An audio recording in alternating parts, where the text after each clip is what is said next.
The latest Starfield news has a lot of people discussing the game, comparing it, hearing things about flight and planets, and even hearing confirmation of Fallout 5. So, whenever there's Starfield news, we want to cover it, but we also want to do reaction content on the channel. There's lots of people out there sharing their thoughts and their ideas about the various games that are out there, and this will be a reaction to Mr. Matty Plays. He made a video about the Starfield versus No Man's Sky comparisons. I thought it was a good video to do some reaction content with. The link to his video is below. We do want to give him credit for his video. I am going to bring people over from the stream this morning. We were talking about God of War Ragnarok. We were talking about the delay and how the producer basically responded to a tweet and basically said there isn't going to be a delay. And let me go into studio mode to make sure my scene is set properly. Yeah, it's not set properly. So we're going to set the cam box and the cap card and all that. I want to make sure we are good to go. When we do this type of reaction content, we want to be fair, we want to be charitable, we want it to be enjoyable for you. We don't want it to be chintzy or weird. So I will be doing a lot of pausing. I will be doing a lot of interacting with what he is saying. If you've not seen any of our Starfield coverage, we have a great Starfield news playlist on this channel that has all of my thoughts and coverage, and it will include this video as well. Okay? So, remember, if you came over from the redirect, do me a favor. Do me a favor, hit that like button, hit that subscribe button, do all the things, make sure you're on live chat. Let's see what Mr. Matty has to say about these comparisons. Salutations, everybody. It is Matty here today, sitting down to talk about Starfield. Ever since the game was revealed on June 12th with over 10 plus minutes of gameplay, he has his own music playing, so I'm shutting my music off. My oh my, have we heard a lot about one game, and that's No Man's Sky. It has been insane. So if you guys missed this, I don't want to have it paused on like an embarrassing picture of him, like his mouth just hanging open. If you guys missed this, after the reveal of Starfield, okay, so Starfield had their big reveal during the Xbox Bethesda showcase. For the duration of that day and the following day, No Man's Sky was trending on Twitter, right? It was trending on Twitter. So this video, he's not overstating it. He's not being hyperbolic. The comparisons were immediate, and everybody starts talking about No Man's Sky. They're like, "Oh my gosh, this is poor man's No Man's Sky." And he's going to touch on some of the review outlets or gaming press outlets that did this. Originally, I was planning to leave this topic be, but it seems to be spiraling out of control more and more as mainstream media hard pushes this narrative, by the way. Hard pushes because it's generating numbers. It's riling up a certain fan base while supporting another. Not to make it about console wars, but it's clear that there is a certain beneficiary from pushing this narrative. I want to interact with what he's saying here. Because this is something that we've talked about recently. I'll bring my music back when I'm doing these portions. We've talked about this recently. This is becoming like a growing trend in the gaming press. So the gaming press will run with headlines, stories, and things that they know that will generate clicks, because there's this weird thing happening where the gaming press is essentially now, they're like quasi content creators, okay? They're like quasi content creators because they're trying to get you to watch their content, click on their articles, and enjoy their content. And so they're doing and dialing in a lot of the tropes that are happening, right? That they're not just delivering the news to you, you know, hey, there was a presser. Hey, there was a trailer. Hey, here's what we think. Here's our review. Here's our reactions. Here's our first impressions. A lot of the journalists out there, a lot of these people are not journalists. They're just bloggers who frame things as if they're journalists. But a lot of the gaming press has now wandered into some weird category where they are not purely functioning as press. They are functioning as almost like quasi-content creators. They have their own channels. They have their own podcasts. And I do believe that a lot of the times they dial in on some of this. Now, Eugene is saying, I tune out when he mentions MSM and console wars. I'm not, what's MSM? Anyway, I have to agree with him to a certain extent. I have noticed that Starfield is sort of ardently defended by people who are known for being pretty pro Xbox. Okay, there's nothing wrong with that, but there does seem to be a bit of a theme in the people who are immediately defending it being pretty pro Xbox, and the people who are trashing it or being pretty negative also seem to sort of be on the Sony side of things. Now, I'm not saying, mainstream media. But he's not wrong.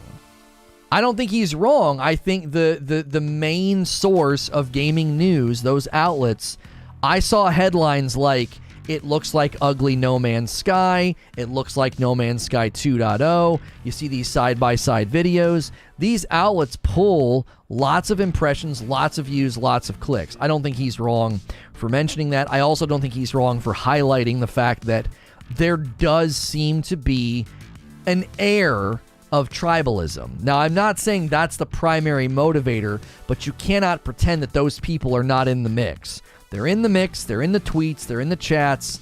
They are also part of the equation and part of the dialogue. The people who are like pro Xbox and the people that are like anti Xbox. So I don't think his framing here is a poor starting position. I don't. Let's get back into what he says. And I wanted to speak about it a little bit more. I had an Xbox news update rendered, ready to go. Josh, our editor for this channel, handled it all. We were talking about the Xbox Showcase Extended, Redfall details, some stuff about Obsidian. And I thought to myself, let's hold that video. That'll go out tomorrow.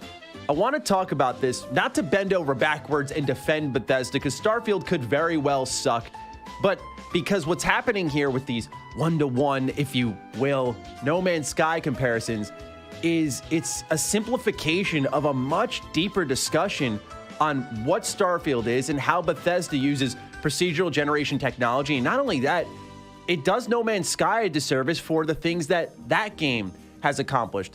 And the reason people are trying to simplify it is because some people just can't be bothered to understand it. That's all there is to it. Again, I know what's going to happen with this video. People are going to assume I'm just trying to defend Bethesda, defend my piece of plastic, defend my beloved developer. And yeah, I love BGS games, but look, I'm no fool. They've made a ton of mistakes. And who knows how Starfield turns out, how great these planets are. But this all spiraled from the 1,000+ planet debate and the fact that you can fly a spaceship in Starfield. Now, I actually don't necessarily think that's what it spiraled from. I don't think the 1,000 planets is where people started connecting it to No Man's Sky. I think the connection to No Man's Sky was when he was walking around and gathering materials, and when he was, like, when they were flying and fighting. Where I saw most of the No Man's Sky comparisons was when you had the main character or the main player walking around gathering materials with like the little beam, and then you had the flying. That's where I saw most of the comparisons. I didn't see people being like, it's going to be a poor man No Man's Sky because it only has 1,000 planets. Now, he may have been reading other commentary and seeing other discussions where he saw that happening, but we covered it day of and the day after, and the primary narrative I received was it was the gathering materials, it was the flying, it was the combat. And I think that's not necessarily a mistake. I would have just framed it a little bit different. I would have framed it a little bit differently than he has. I don't think that's a flaw in his argumentation. I would have framed it and said, people are seeing material gathering and space combat and immediately saying, oh, it looks like No Man's Sky. I very cheekily went and recorded old footage of some old game that had space combat that looked identical to No Man's Sky space combat. And it was a super old game. And I was like, so did No Man's Sky copy this game, right? Did No Man's Sky copy any game that had mineral gathering or survival elements? Like, did it copy those games? Whenever you whittle things down, I think he's sort of right to say people aren't even attempting to understand the game. They're just immediately jumping to very, very thoughtless, easy clickism to where, oh, it's just this, oh, it's just that. So I don't find that to be inaccurate either in him saying like people just don't want to understand it. I do think that the funny thing from where I sit was the more information we got about Starfield, the more people criticized it as it lacking stuff that No Man's Sky had. So like it went from being sort of very low intelligence, easy clickism, bad comparisons, oh, it's just No Man's Sky, to like 24 to 48 hours later, once we start realizing, oh, it's nothing like No Man's Sky in these major capacities, and that's a huge problem. So, and these are two different types of people, by the way. There were people that were not comparing it to No Man's Sky and saying, oh, it just looks like No Man's Sky. And when they learned certain things about it, they were like, that's like base level space exploration that I kind of expected to have, like landing on planets, right? And so my issue with it is people were sort of insisting on framing it as a negative. You either frame it in the negative and you say, oh, it's just like No Man's Sky, or you frame it in the negative and you're like, it's not enough like No Man's Sky. Those can be very different camps of people. Those can be very different types of gamers, and yet they're still doing sort of the same thing. So let's see what else Matty has to say here. So welcome everybody to a Starfield discussion video. If you're new here, you're into Starfield news, information, discussions like this on the rare occasion, then consider subscribing. Of course, we talk a lot about Xbox too. Welcome aboard. Now let's Okay, so make sure and do that, guys. There's a link below in the description. Throw them a like, throw them a subscribe, maybe even go leave a comment on the video. Said, hey, you know, Reforge reacted to your video. We really liked your video. Or just go tell him you don't agree with him. I don't think he's new to that concept. He's got a pretty nice sized channel. He's got tons of people who probably disagree with him all the time. He's a pretty big YouTuber. So he's accustomed to being disagreed with, but be respectful if you go over there and leave comments. Don't be a jerk. Talk about these comparisons.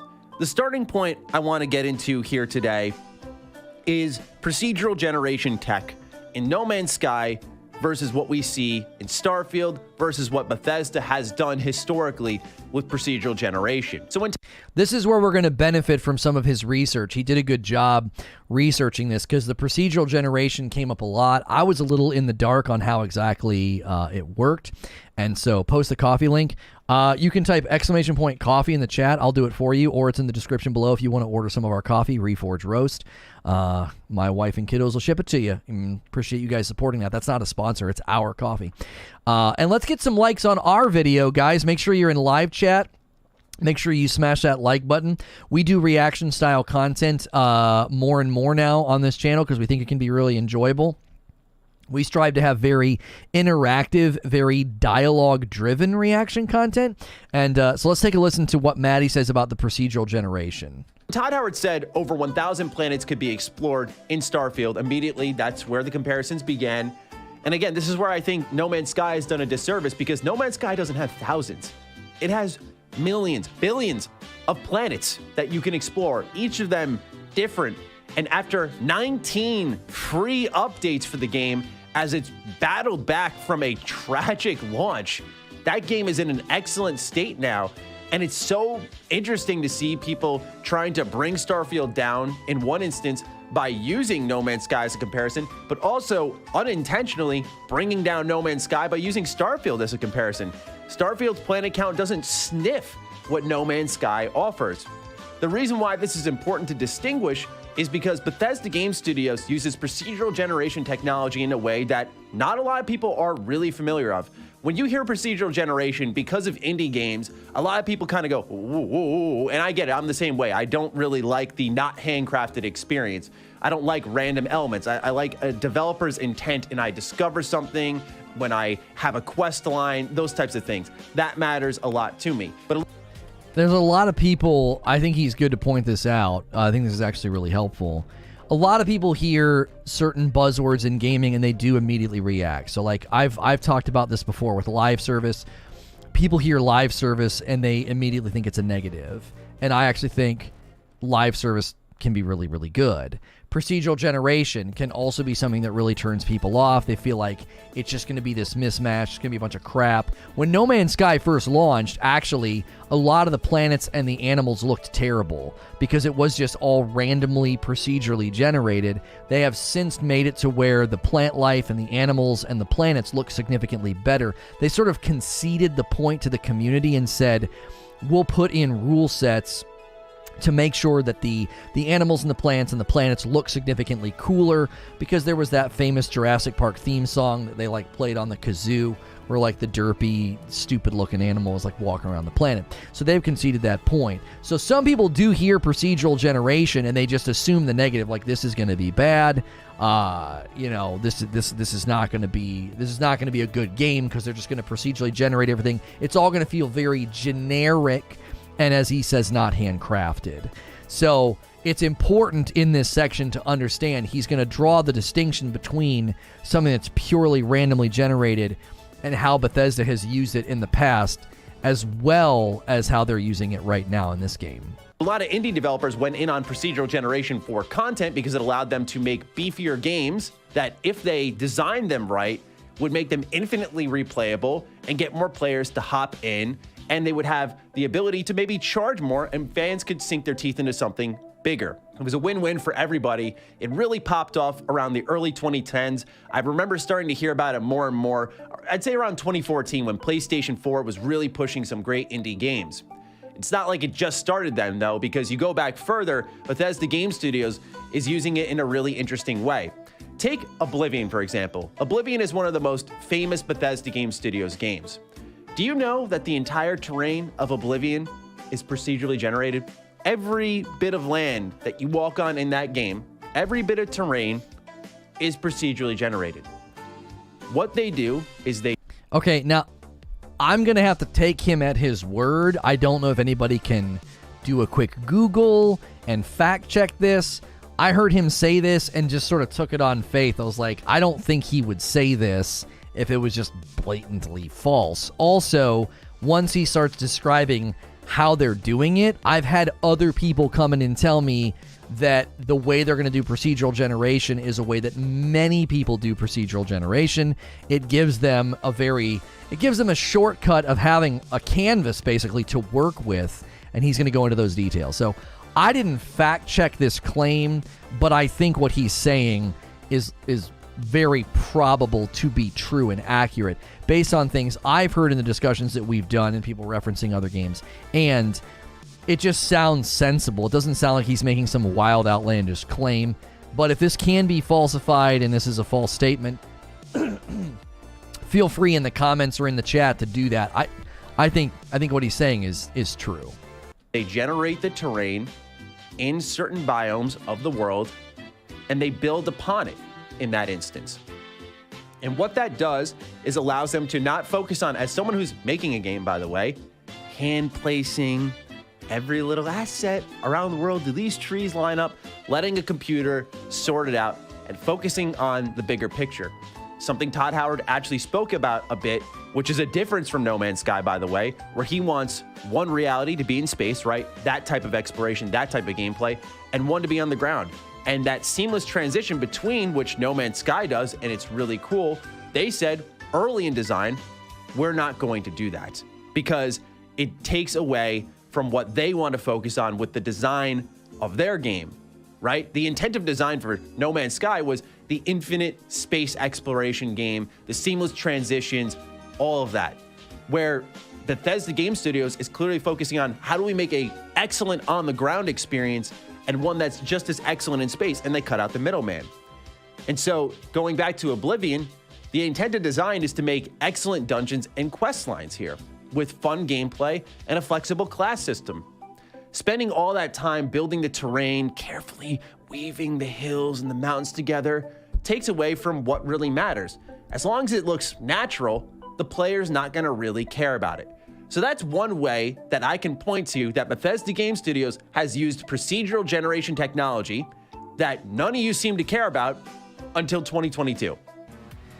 So that's one of his stronger statements I think that he makes in the video, is that nobody cared about this until right now. They've done it in the past, they've done it before. So to summarize what he was saying and why I'm totally okay with this as well, I'm in agreement with Matty here. They procedurally generate the planet or the surface or whatever, and then they go through and they put things and handcraft things. They have said that Starfield is their most handcrafted game. but they don't need to be putting every blade of grass, every tree, every rock. I think that's ludicrous to expect them to do, even if they did 100 planets instead of 1,000. Let's just say they did 100 planets. That would still be absurd to expect, given the size of each planet, even if they're just reasonably sized planets that you can like run the circumference of. That amount of terrain, that amount of environment, like you cannot expect, if you think that every rock, every blade of grass, every tree, every bush has been placed in a lot of the games that you've played, I think you fundamentally misunderstand game development, right? As Daily Grind is saying, it's a tool that's been used for years. There's nothing to be upset about here. It's possible, okay, I'm going to give a possibility of what's going on. They're being more transparent maybe than other games have been, and it's to their peril. Like, Bethesda's being pretty transparent. They're like, this is how we did this is how we did that, and people are like, oh gosh, you're really pulling back the curtain, you're breaking the magic for me, and maybe that's why people are zeroing in on it. So, Matty is good to point out and be like, nobody cared until now. It might not be people just drinking haterade. It could be people that are like, I didn't realize they've been doing this all along, okay? So it's good for him to educate people and be like, listen, this is normal. There's nothing out of place here. There's nothing abnormal about a game company doing this for the planets. Now you have to consider the fact that I said if it was just 100 planets, it's 1,000 planets. If it's 1,000 planets, those planets, the pushback might be, well, none of them are going to feel very interesting if they're not handcrafted, okay? I've had people say that about No Man's Sky. The planets all start to feel very samey. It all kind of blends together, okay? Some of that's preference, some of that's subjective. I think some of that's overstated. I feel like when I play No Man's Sky, the planets are pretty distinct. They're pretty unique. They're pretty awesome. Obviously, I'm playing it in lower amounts of time than other people, so maybe I'm not getting to that point of, travel fatigue or planetary fatigue where you're like, everything kind of looks the same. So somebody might push back and say, if the planets themselves are built on a procedurally generated, world, biome, whatever, it's going to start to feel very generic. I would say we have to wait until we play the game, because if they've used it in other games like Oblivion and games that create these huge giant worlds, and then they sort of build on top of that, did that take away from those games feeling excellent? Did that take away from those games feeling handcrafted? I would say the dilemma right now is Todd Howard made a lot of statements about Fallout 76 that didn't ring true. And because of that, you guys could hear him say it's our most handcrafted game ever and just quickly dismiss it as being like, well, that's just Todd Howard being Todd Howard. Like, there's no way to know until we actually play the game. So, people on about barren planets, what do they expect in real life? I think there's two ways to look at the barren planets, Lewis. Number one, I think there are people who are overstating how many barren planets there will be and how much that will ruin the experience. I think they're just overstating it. Number two, I think there's people who are just like, that's what space is. There's lots of barren planets. Okay, here's the thing. If I travel to 5 or 6 star systems and I end up on a bunch of planets that suck, I'm going to be pretty irritated that a lot of my time was wasted, okay? I'm going to be pretty annoyed. However, Todd Howard said in an interview, you would know what planets had good stuff and what planets were barren, okay? And he said they wanted to give you the freedom to go to the barren planets if you wanted to, but you're going to know where the good stuff is, okay? You're not going to be in the dark. You're not going to feel like you're getting looky-looed and tricked. Okay, we've got an Oblivion statement here, okay? This is from an Oblivion subreddit. Who is saying this, though, Akuta Papa? It was all created by hand, and it can be viewed as adjusted in the construction set and described in detail. Loot was randomly chosen. There were 100 Oblivion gates placed around Cyrodiil. What's this in reference to? I need this frame before I'm going to read this entire book.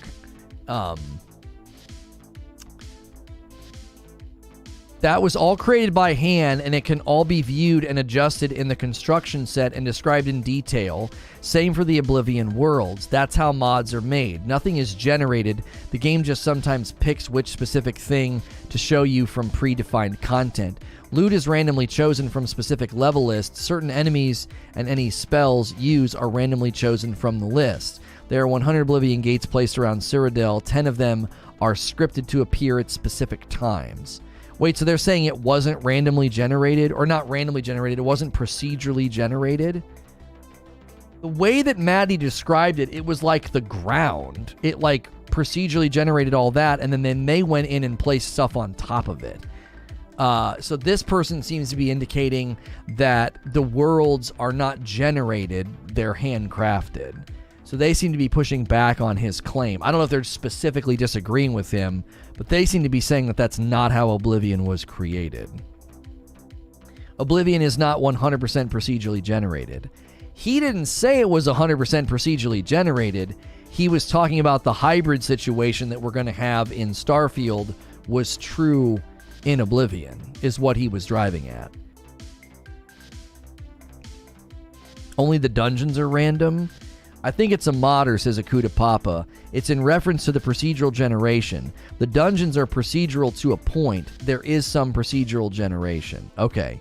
So we can take it charitably that what Matty was describing was a blend of both. That person's getting more specific, but that's the entire crux of his point was there was some presence of procedural generation combined with handcrafted, and that's what we've been told is true of Starfield, so why be upset about it? I think his point still stands, and we don't need to act like, it's false or he's wrong. I think the main crux of his point was they've done it before, it's a hybrid, and they're doing it again. All right, let's continue. The other way they used it, again, that none of you seem to care about until 2022, is the quest lines in Skyrim. So let's say you're in the Thieves Guild, right? You're stealing from someone's house, you're forging a ledger in another house, and the quests just keep popping up. I remember in 2011, and I know it was a while ago, and some of us don't have fond memories of Skyrim because some of you played it on PS3, and I understand it was terrible there. But for those of us who were enjoying it, the infinite feeling of quest lines and being sent to all these locations on the map and having all these different interactables there, I didn't even know sometimes these were dynamically, procedurally generated quests. And what's amazing is those procedurally generated quests amounted to a final ending in the Thieves Guild. So to me, it was this beautiful weaving of actual handcrafted content and procedurally generated content that allowed me to get out into the world and explore, which is what matters about Skyrim, right? It's an exploration-driven game, but that once I was done with that content, which wasn't the main focus, but kind of a side focus, there was a special reward for me at the end and a special title for me at the end of the Thieves Guild questline. So to me, I love that kind of stuff. And it's easy to miss those things because with Bethesda Game Studios, they haven't used procedural generation in the way that I think gives a lot of people the ick, if you will. It's not this taboo thing where they're trying to give you quest givers all over the world and replace all handcrafted content with AI, with programming effectively, with an algorithm. That's not what's happening here. So yes, they've been... Okay, so I didn't know that about Skyrim either. So again, I don't know if we can fact check that. And again, the way he describes it, it doesn't sound like some crazy made up fable or myth. It's like that kind of makes sense that they did have dynamic daisy chained quest lines that led to a culmination, but it was sort of, some of it was procedural. That is true. Okay. So to me, I'm like, okay, again, I think to his point, I agree with him. This is not a big deal if it's done to a certain extent. The damage control is strong with Matty.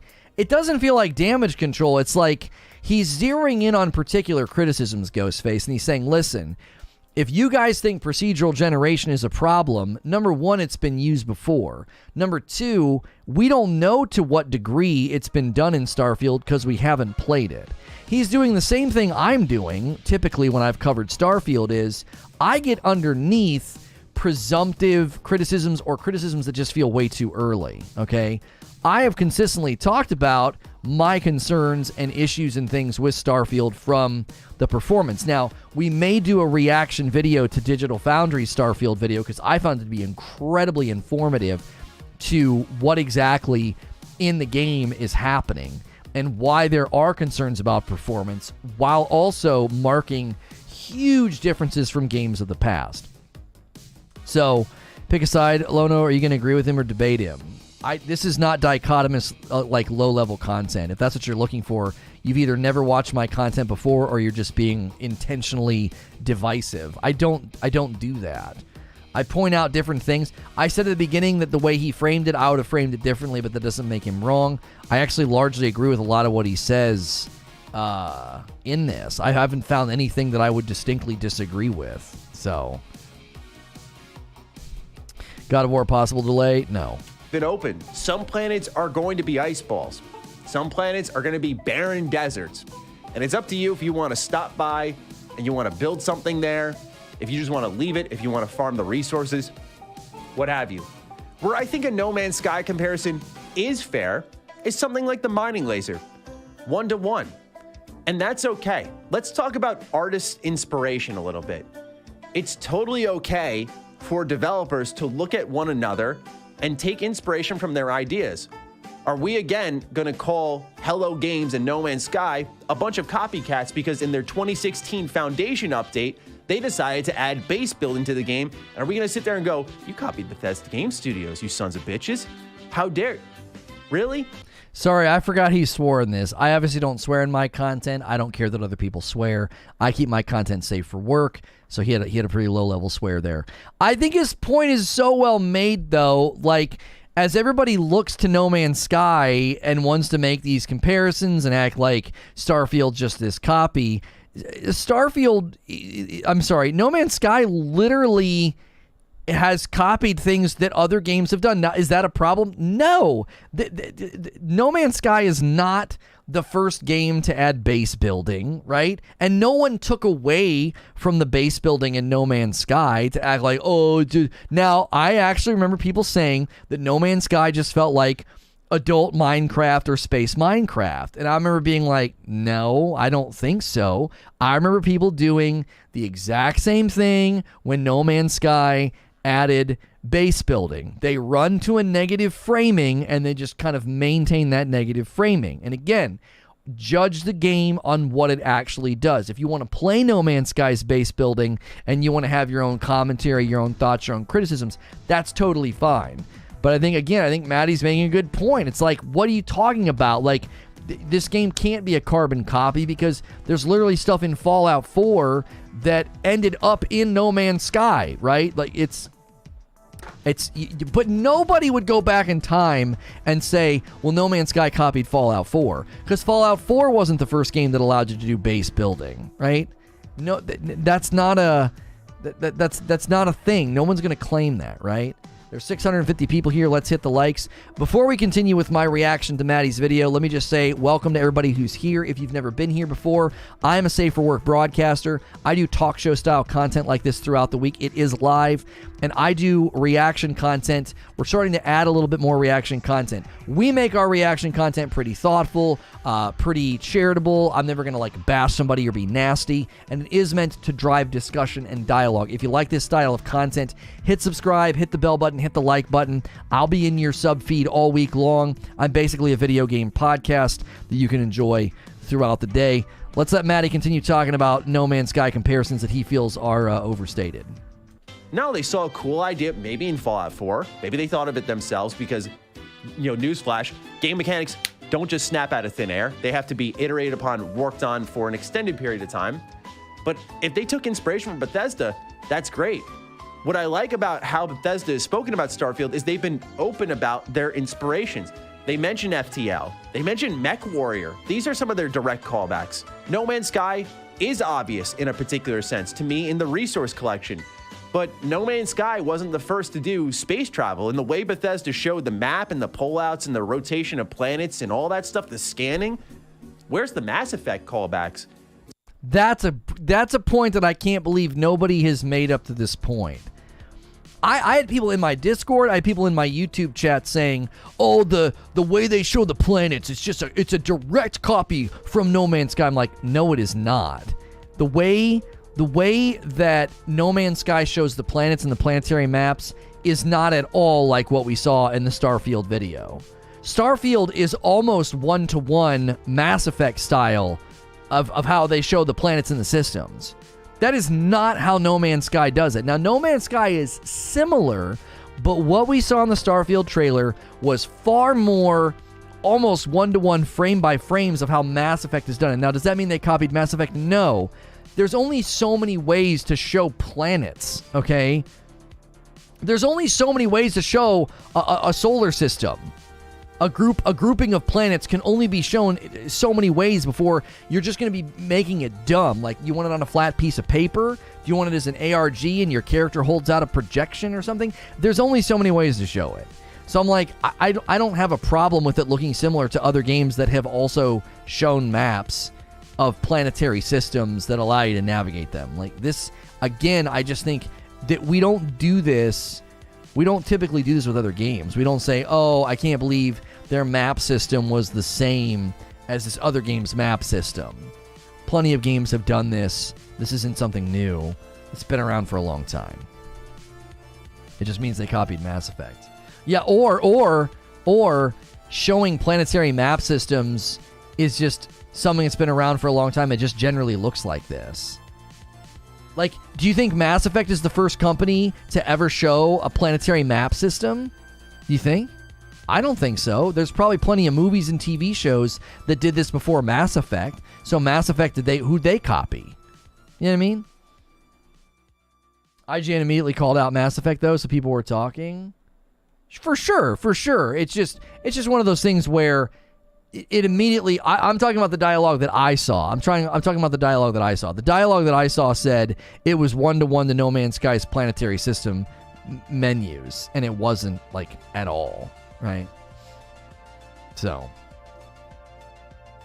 to me, this game seems like a Bethesda-style Mass Effect game with a sense of openness that BioWare had never achieved.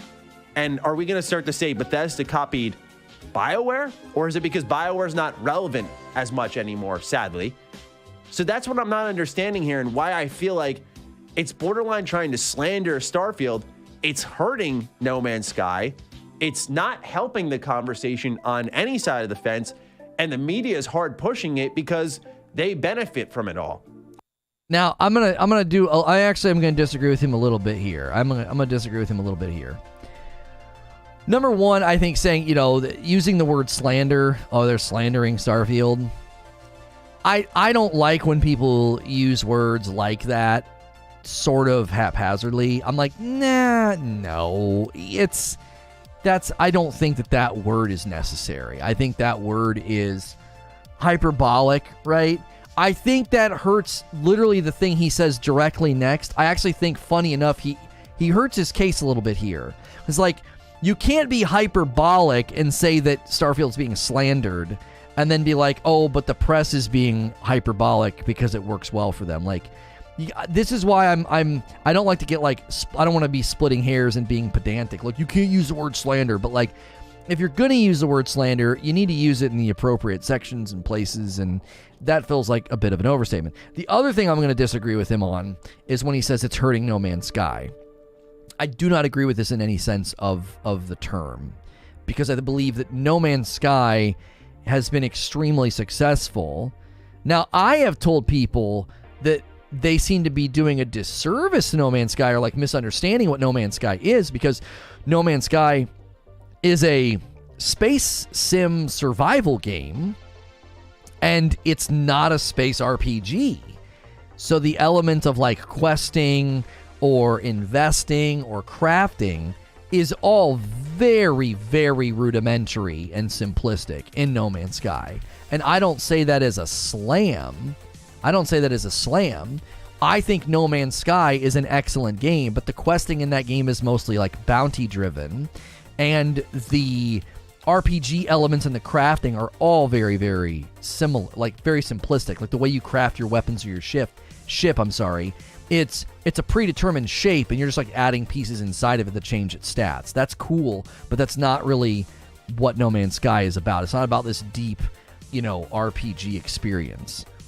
I like and I watch Matty's content, but he's definitely on damage control. If he doesn't bring up Fallout 76 once as a comparison, it's an overlook in the part of Bethesda. Now, this is something that I try to do, Frank. Okay, I try to do this. I try to always acknowledge both sides. I try to acknowledge the faults and the failures of the developer.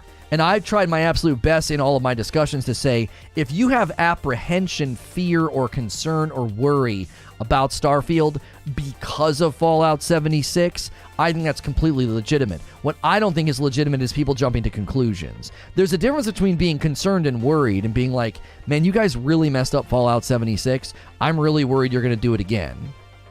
That's not the same as being like, the game's going to flop, the game's going to suck, this game is just ugly No Man's Sky. One is apprehension, worry, and concern. The other is drawing a conclusion. Okay? He agreed that Ragnarok looked like DLC. Well, I would probably disagree with him then, you know? I'm not going to agree with everything the guy says. I think even the way he just framed this section, I don't agree with him. I don't think it's hurting No Man's Sky, and I don't think Starfield has been quote-unquote slandered. So, hang on.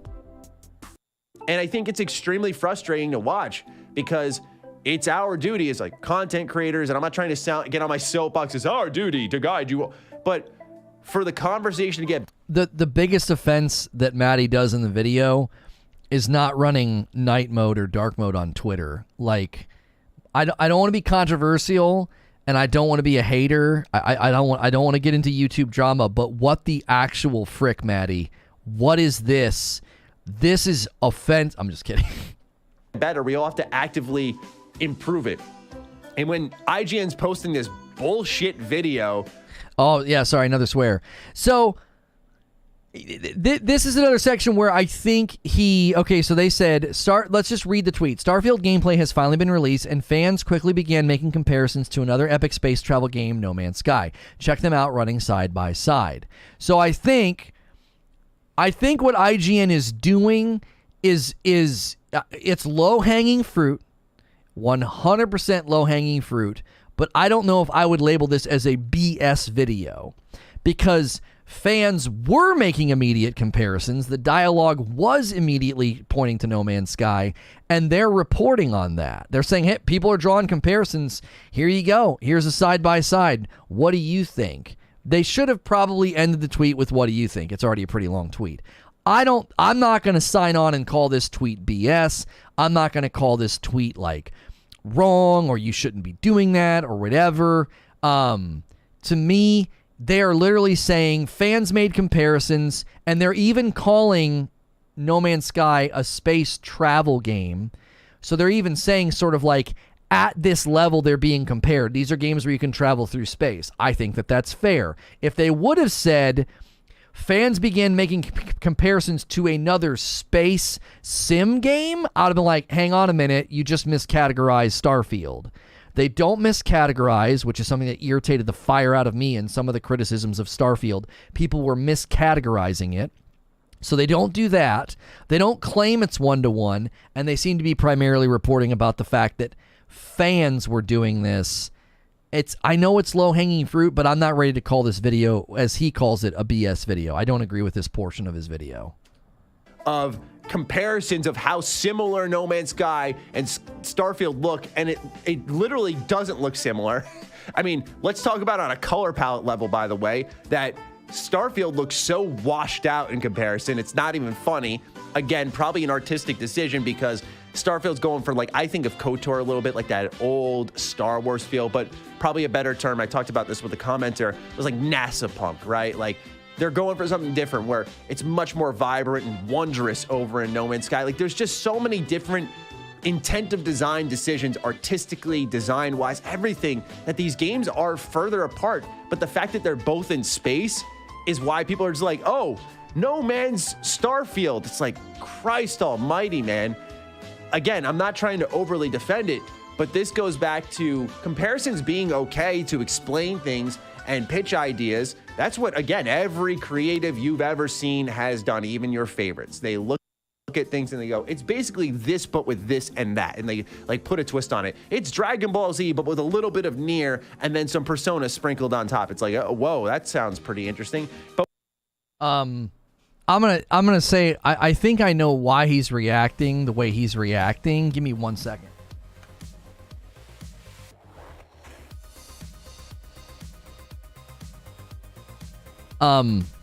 So let me try. I'm gonna try to sympathize. I'm gonna try and empathize with. Ooh, golly. I'm going to try and empathize with why Matty's reacting the way that he is. Okay? I've been through this before when I did t-shirt design. And I would have people say things. You spend all this time working on a design, working on a t-shirt, working on a logo, working on whatever. And there's always those people that say, it looks like X. It reminds me of X. It really looks similar to X. Okay? And what you start to do is you start to read similar to or reminds me of, and you start to say, you're just saying it's a carbon copy, which isn't necessarily true. Saying something looks similar is not like an insult, a slam. It doesn't mean copy paste. As an example, last night we were on a walk with my wife. I was on a walk with my wife and my kiddos, and we stopped by this, there's a woman in the neighborhood who's got like a really nice, garden or whatever, and she'll let the kids pick flowers sometimes or whatever. And my wife's holding one, and I know my wife really, really likes lilacs. And I said, oh, the little flowers on that plant remind me of a lilac. And my wife gets really indignant and playfully offended. I can't believe you just said that, right? Lilacs are so much prettier or whatever in her mind, okay? And so if you think and you hear it in that way and you're like, oh my gosh, it's similar, and then he says, oh, it's not similar at all, I don't think he's saying that there aren't similarities. I think he's hearing the charge of similar as being it's copy paste, it's identical, they're one-to-one, they're one and the same. So he's saying they're not similar at all. And so what's he do? You have to think about what he's doing to prove his case. Matty proves his case by doing what? He starts pointing out all the differences, okay? Differences don't mean there aren't similarities, right? You can hold a tennis ball in your hand and a basketball in another, and you can say they're similar. And somebody will be like, no, they're not, and you point out all the differences. And it's like, well, hang on a minute. When I say they're similar, I mean they're both round, they're both balls used in sports. They both have similar, stitching patterns. Maybe I even have an orange tennis ball, and they're similar with color. So I think what he's doing is he's pushing back against that negative connotation in gaming that people do all the time when they say, it looks like this. It looks just like that. It's just a copy of that. So I don't think he's being intellectually dishonest and being like, there are no similarities. I think he's saying they're not similar because in his mind, similar is synonymous to copy. Hey, somebody ordered some Reforge roast. 3 bag of light to J. Christ. Guys, thanks so much for ordering the coffee. Reforge roast is delicious. And if you enjoy coffee, you should try ours because it has balanced acidity. If you've never had coffee with balanced acidity as a coffee drinker, you owe it to yourself to try it. So I'm not defending how he framed it because I'm just trying to say I understand why he framed it that way. He's framing it in a way of being like, here's all the differences, so stop saying they're the same. But he's framing it as, oh, they don't look similar. I would say they do look similar, but there's tons of distinctions that make them stand apart. Just like I would say there are similarities between Diablo 3 and Path of Exile, but there's 1,000 distinctions between them that make one, its own game compared to another, right? So, not necessarily saying I agree with how he framed it. I'm trying to understand why he framed it the way that he did, just to be charitable to him. But when we start to drop that and not talk about a game based off its merits, which honestly, despite how much gameplay we saw, there was a lot that was skimmed over, and we haven't really given it a chance to show off those merits and see if they're good, bad. So that's all I had to say about it. I feel like, again, as someone making a game, it's my opportunity to maybe pass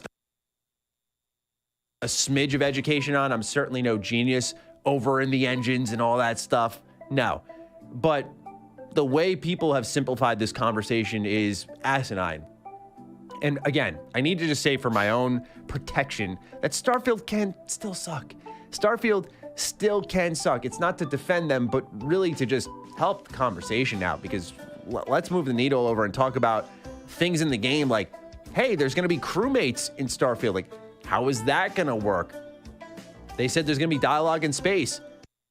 So this section here, he makes brief mention like he's working on a game or whatever. And I definitely think that anybody who's worked on games or has worked in game development, anytime we've been talking about Starfield, we've had people in chat chime in and have said, oh, I've been in game dev, I've worked in dev, I understand, that these sorts of things are normal or whatever. So I don't necessarily think he's trying to like toot his own horn here. I think he's just saying, listen, I'm on the backside of things. Now I want to talk about the fact that he makes an allowance for the game, like it might suck or whatever, right? I get 100% why he's doing that. He's like, listen, he doesn't want to be the complete opposite. He doesn't want to be the complete antithesis. There are people that are saying the game is going to suck, the game is going to be bad. He doesn't want to be the opposite and be like, no, the game is going to be awesome, the game is going to be amazing. And I can appreciate that. I've done my absolute best to not do that as well. I've said, listen, I'm going to defend the game against presumptive conclusions and criticisms, but I'm also going to utter my own concerns. I've seen tons of stuff in the footage. Now, I need to do a reaction to the Digital Foundry video because the Digital Foundry Starfield video changed my mind a little bit about some stuff, okay? Because you really do have to start comparing Starfield to the games before it. You have to see how far we've come, because I was one of the first people to be like, the shooting looks like Fallout. I still stand by that. I still think the shooting looks pretty poor, even after watching the Digital Foundry video. So I get why he's making that allowance. It still might suck. It still might not be a very good game. I think he's doing that because he's sort of going so far and then stopping. It's like, I'm not going to go all the way over here and be the exact opposite of the people I'm debating and be like, no, the game's going to be amazing. Zubair says, for the record, whenever I say I'm a lawyer, I'm tooting my own horn. There you go. You're welcome. I absolutely love your coffee. Thank you, Jay Christ. I've seen goofy comments like, why play Starfield when I can play No Man's Sky? I've definitely seen similar comments. The thing is, the two games are heavily similar. It's not its own thing. I think people wanted a better console version of Star Citizen. I don't see it being that similar to No Man's Sky because it's going to be like a space Fallout. It's going to be like space Skyrim. It's a space RPG, which will dramatically change the content loop. I don't think I'm going to be spending a ridiculous amount of time, just farming for materials. Now, I may do that for a particular play session. I may garner and gather a bunch of materials, but there's going to be a lot more combat. There's all of the skills relegated specifically to combat. There's all the depth in the crafting of the weapons themselves. That's actually one of the reasons I've been critical of the gunplay. I'm like, bro, that gunplay needs to be polished and awesome because it's a significant portion of the game. So I can appreciate him saying, listen, I'm not saying it's going to be amazing. It might still suck. It might still be bad. I know what it's like to feel. I've been in this position a lot recently where I feel like I have to defend a game or a platform against people just say kind of the dumbest things sometimes just for attention or just to be reactionary. And then you end up having to defend a game or a platform, and then you end up sounding like a fanboy. And it's like, I'm not a fanboy, but my gosh, you're making me defend the game against such low-level brain-dead takes that I start to sound like a fanboy. So I can understand him being like, listen, the game could still suck. So I understand as a content creator why he would say that and feel the need to say that. How is that going to work from your ship? Like, there's just so much there that I have questions about, and I'm excited to learn more about. And I can't speak for everyone on that front if they share that, but it's just so distracting, and it does gaming as a whole a disservice in my eyes. So I just wanted to share my 2 cents on it. This video may get dragged through the mud. This video may not even matter to many people, but I just wanted to really talk about it. So with that, ladies and gentlemen, what do you think of the... All right, that's the conclusion of his video. So I'm going to take him out of frame. Guys, again, there's a link below.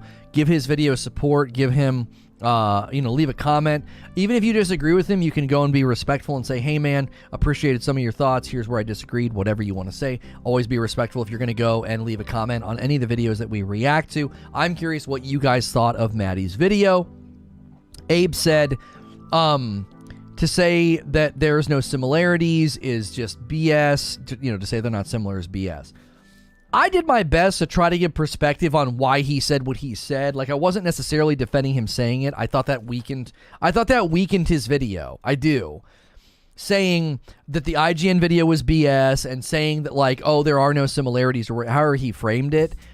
I really think it hurt the video a little bit. And I also think, as somebody said in chat, Paul said, you know, he didn't make mention of Fallout 76. That also hurts the video. I don't think you need to mention Fallout 76 as if it's just some eternal mark on the Bethesda brand, but I think you have to acknowledge there are concerns, there are worries, there are frustrations from people in the public that are warranted.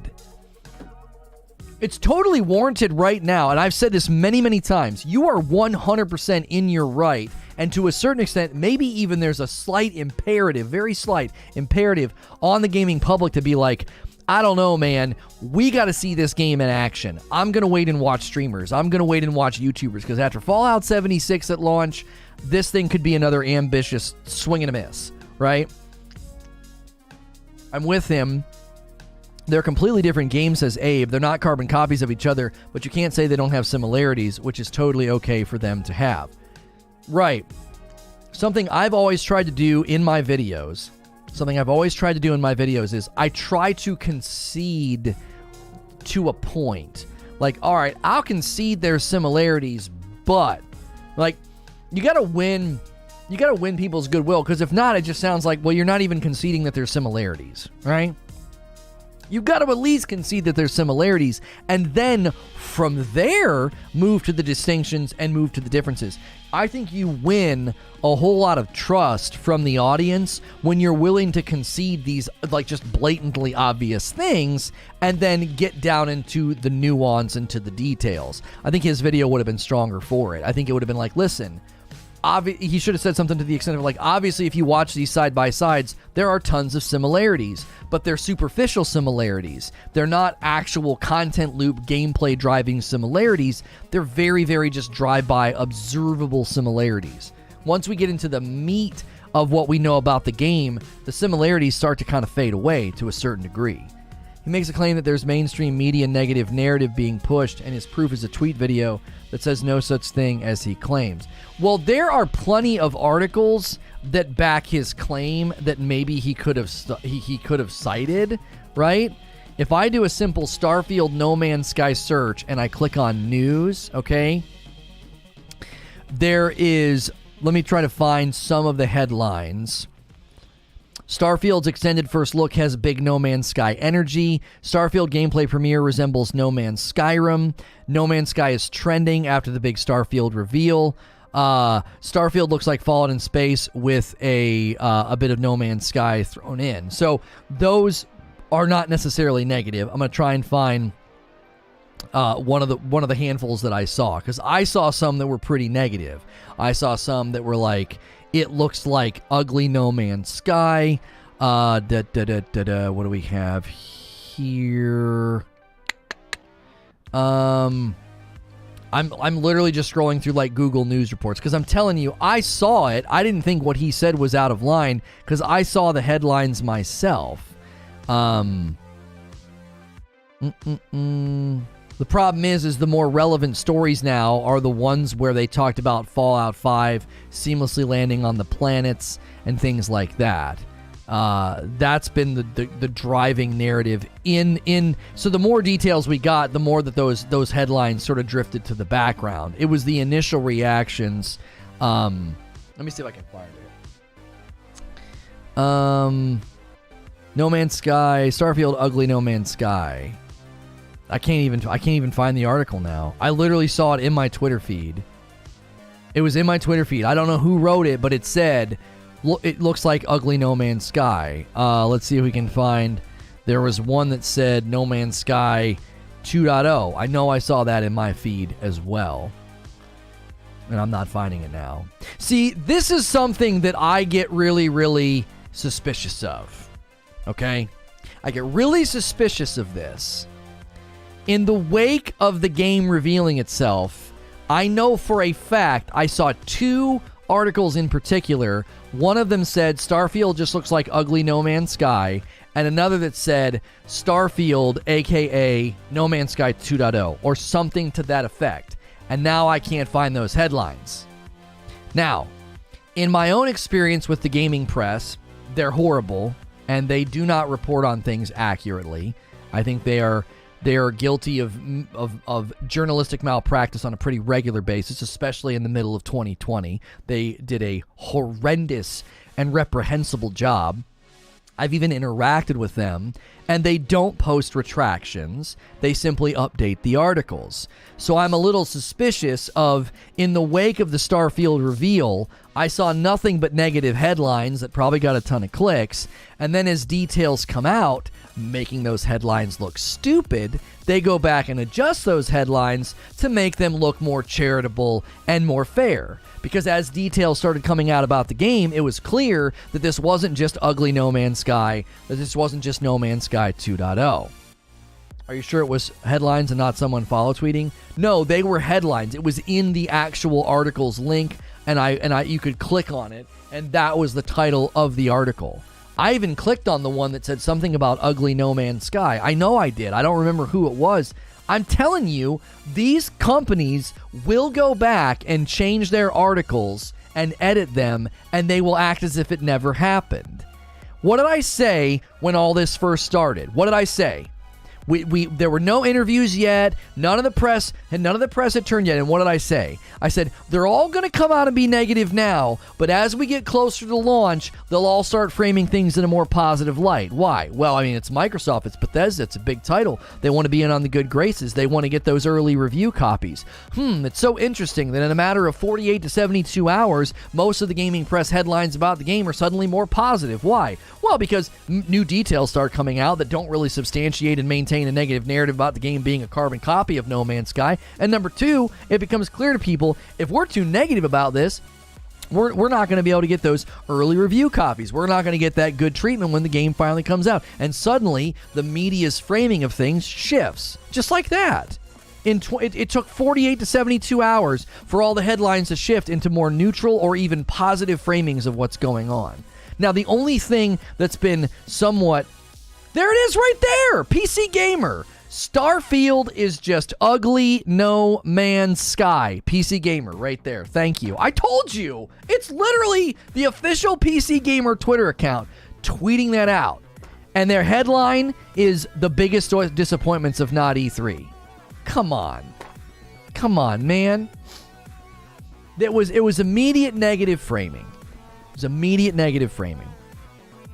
And it didn't take long for my prediction to come true. I said the press will start framing this game in a more positive way. They'll start talking about the game in a better way because they're going to want to get those early access review copies. They're not going to want to preemptively burn the Microsoft bridge now because Microsoft games pull, Microsoft games get a lot of press, and those early copies are worth actual literal money. They're worth clicks. They're worth ad revenue. None of them had the inside scoop at the trailer time, so they pushed a smear campaign, and then towards the end, they turned tail and licked boot of the gaming news. I'd say it's a better-looking No Man's Sky. I just think they're so different. They're both beautiful in their own way. There's no reason to frame it negatively other than clickbaiting.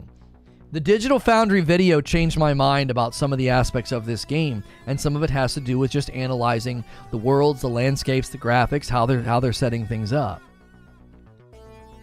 That's the tweet, not the headline. If you want to talk about splitting hairs, that's splitting hairs, Eugene. PC Gamer is the one that sent the tweet. They're literally the one that sent the tweet. That's not somebody else tweeting a PC Gamer article and saying that. PC Gamer is saying that. They're the author of the tweet. It's quite literally the headline. It's probably a subheading in the dadgum tweet. It's probably... Hang on. What's their PC Gamer ugly. Let me go to the actual article and see. I bet you it's a subheading. I bet you it's a subheading in the article. Dollars to donuts. Because the headline is the biggest disappointments of non-E3. Yeah, here you go. Here you go. It's literally a subheading in the article. Starfield is just ugly No Man's Sky. Come on. In an article entitled the biggest disappointments of not E3. I get that, but that's why you couldn't find the article. Okay, so they didn't change it. They didn't change it. I saw one about it being 2.0. I'm trying to think of the other one. So you think... Okay, so I get what you're pushing back on. So they didn't go and change their article, okay? How many of them might have, though? We don't know. I literally had Business Insider falsely report about me. And when I emailed them the correction, they didn't publish the correction or the update or a retraction. They edited the article. There's no way for us to know where the articles went, how it was done, was it a tweet, did they edit the articles? There's no way to know. We did find one that they've kept it. They've not edited this out. This is still in here. Starfield is just ugly No Man's Sky. And the picture they show, how? I don't understand. That it's staggering that this is the image that they used. It's staggering to me that that's the image they used. That actually looks good.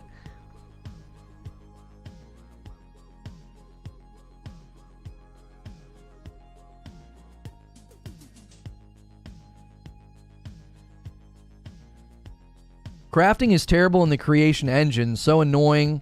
Hearing banging and being locked in the animation of looting sucks. It feels like a chore. Then good simple mechanics of Fallout 3 engine. Yeah, I don't know how crafting's going to feel in this game. There's no way to really know.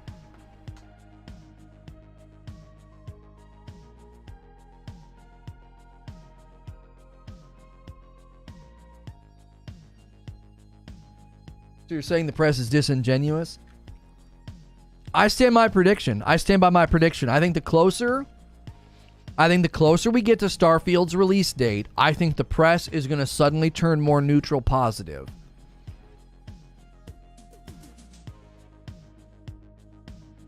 I do. I think the press will turn more neutral positive on this game. Just watch. We'll get within the quarter of the launch, and there'll be like early hands-on reviews that are, you know, Starfield changed my mind, or, you know, I'm telling you right now, that's my prediction, is they start to suddenly change their tune about this game. It just seems like such an easy prediction to make. Now, will they be being genuine? Maybe they'll get early hands-on and they'll say, oh no, yeah, we were wrong about this game. This game is actually very, very good. Ugly is poor word use, different art styles in a different game. Right, it's a charged term. What kind of RPG game has the best looting? They're saying creation engine sucks. I was reading what somebody said in chat. I wasn't sure what they meant. Face up to the fact, Starfield's really ugly and disappoints everyone. Two subjective opinions that are not facts. I don't have to face your opinion as fact. You claiming your opinion as fact shows insecurity in your ability to argue a point. You just hijack words like facts to claim that your opinion is a fact because your argument is either non-existent or weak. That's not how you argue. You don't say, face the facts, and then you just rattle off your opinion. That's not a thing. That's a weak way to argue any point. That is quite literally one of the most fallacious ways to argue.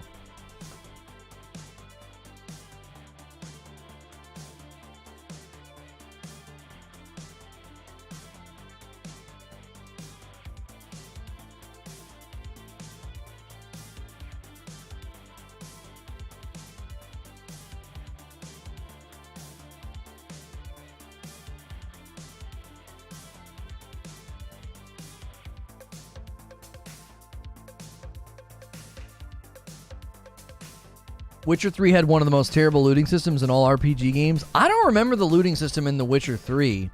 I don't have a negative memory of it, but I've not played it in such a long time. I couldn't respond to that. IGN loves to fuel the fanboy war. That's what they've been doing for years now. Do you have any proof that that's something that they like to do? Because, I mean, they did a comparison video, but what's that have to do with the fanboy war?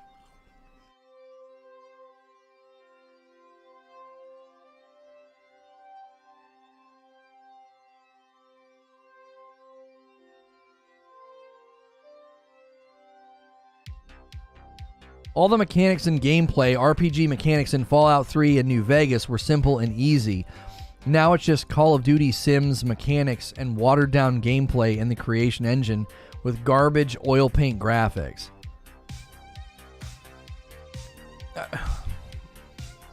It just all feels really subjective. I don't know if anybody thinks that Fallout 4 is a Call of Duty sim. By the way, Fallout 76 was not made by the full BGS team.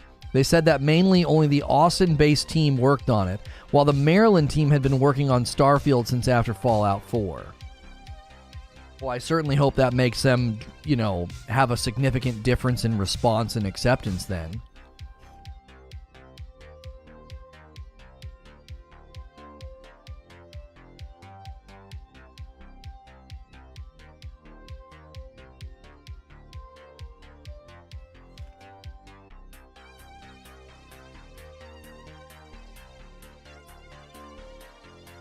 As cool as Red Dead Redemption 2 was, I hated the looting. It felt clunky and slow. The official IGN account was talking crap about Xbox players midstream. What?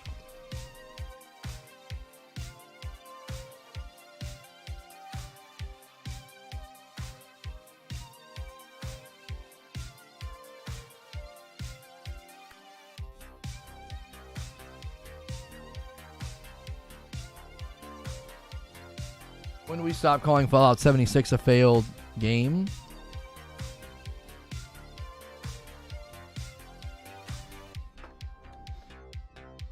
And I've always tried to say it this way, Paul. I've tried to talk about the launch.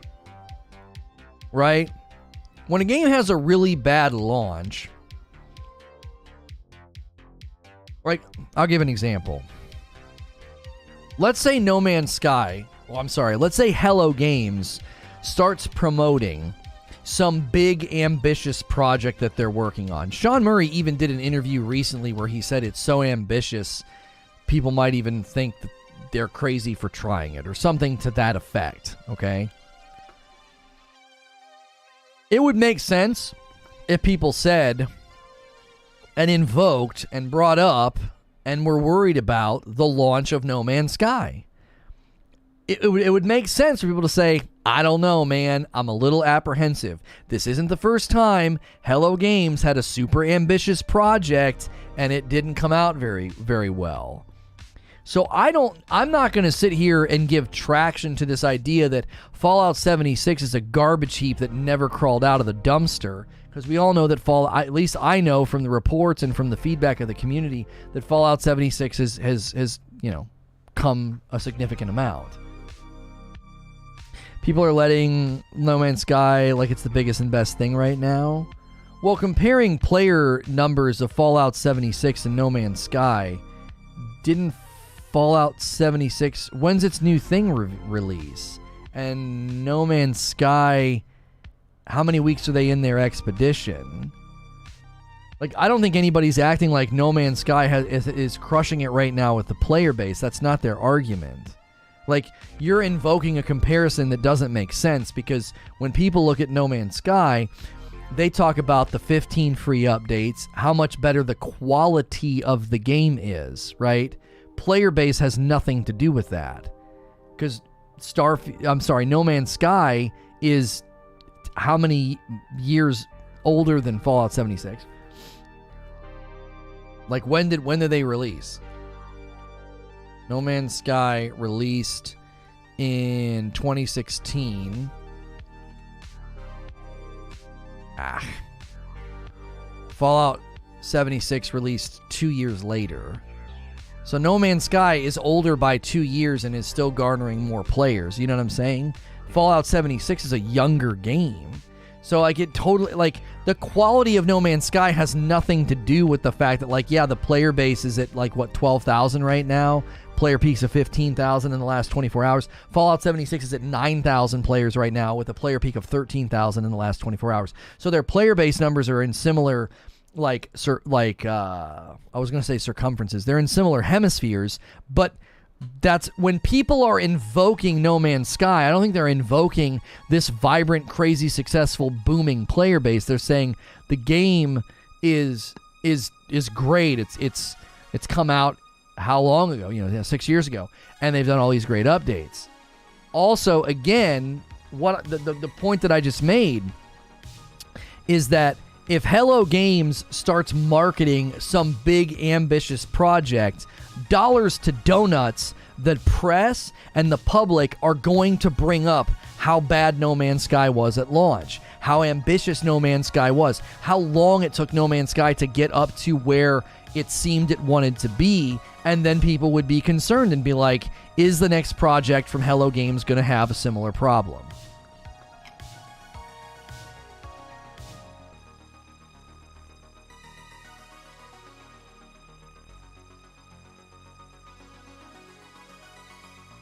We give No Man's Sky credit for becoming a good game. Fallout 76 did the same thing, but people only point to Fallout 76 day one.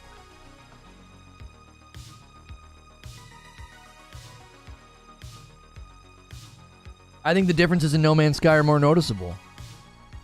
I think they are, Paul. I think No Man's Sky basically became a sequel to itself. You're basically playing No Man's Sky 2. You're playing a completely different game. Is Fallout 76 a completely different game, or did they just literally make it freaking playable? Like, is it a passable game now?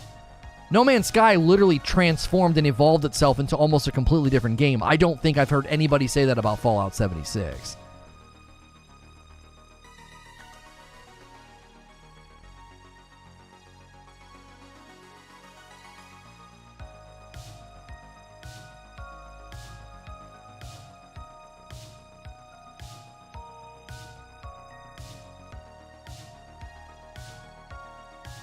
Yeah. It's like a sports analogy. They both scored touchdowns, but one feels like a run back from the 1 yard line, and the other feels like they got the ball in the end zone, by some lucky pass play. You know what I'm saying?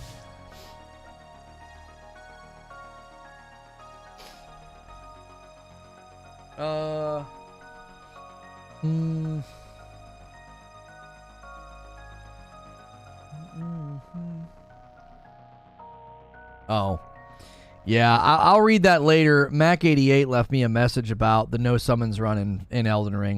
You're unlikely going to change my mind. It just isn't working.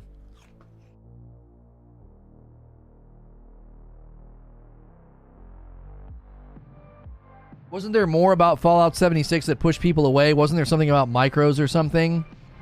I can't remember. Yeah, no, they did something with microtransactions that really ticked people off. It wasn't just that it was a bad launch. They started doing stuff with the micros that ticked people off, for sure, yeah.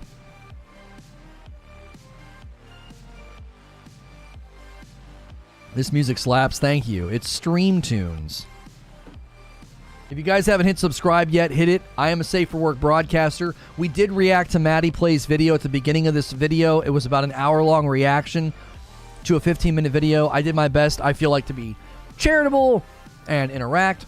If you like the content, I'm basically a video game podcast. I'll be in your ear all throughout the week. You can subscribe in confidence. You can hit the bell button. Do me a favor. We had a great turnout for this video, and let's hit 300 likes. We're really close to the next milestone of likes, and it's free to hit like.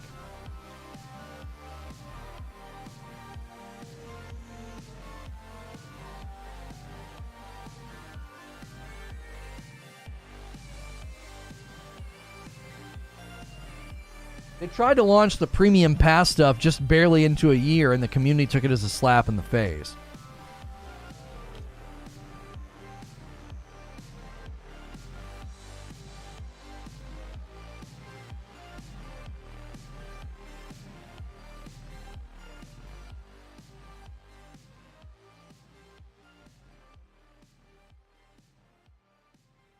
What's up with the no summons run? We think we have to walk away from it. I wasn't enjoying it. The further we get in the game, the closer we get to the end game. I'm not enjoying myself, and the audience isn't responding very well. We think too much time has passed, and most people looking for Elden Ring content are now looking for, like, no hit, no death, level 1 wretch.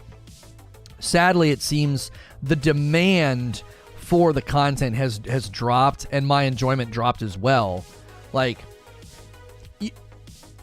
it's weird to say this, but, like, if I'm having a bad time, but people are digging it, I can get into a headspace to be like, well, people are just enjoying my pain, right? When I'm having a bad time and people aren't digging it, it's like, well, there's no reason to continue. People are not enjoying my pain. They're like, this isn't enjoyable to watch. So it's a demand thing. It's like, well, there's no demand for the content. If I was in the very, very late game of Elden Ring doing a no summons run and beating my head against the wall and getting super salty and irritated, and people are like, this is great entertainment, we love this, then I would press on and be like, well, I'll give the people what they want. But the further I get in the game, the more the no summons run just doesn't feel enjoyable to me, and the audience is responding accordingly. I don't think they think it's very fun either. And so we've always responded to the audience and what they support and what's in demand. We've always done that. So we think From Fridays should go back to being relegated as gameplay, because there's not much to talk about Elden Ring, so we're kind of throwing away a talk show in the morning. Obviously, there'll be DLC. Obviously, there'll be big announcements, but for now, forcing an Elden Ring talk show every Friday morning is probably not the best idea, because it went from being the strongest day of the week to the weakest day of the week because we're forcing it. We're not doing something that's natural. There's no big news for Elden Ring, and yet we're still talking about it. So when there's DLC and a reason to go back, we will 100% go back. But we think replaying through like Demon Souls, a Dark Souls 1 remaster, we think those will be probably more entertaining as like an afternoon gameplay session. Like From Friday was born as that. Me playing through Dark Souls 3, me playing through Sekiro, so... Hear me out. Chat's choice run, polls, quick what weapons you use, where stats go, armor choices. That could be fun. That would last for like an episode, Abe. That would last for like an episode. What are you going to do in part 7 where no one can vote anymore and the novelty's worn off? You know what I mean?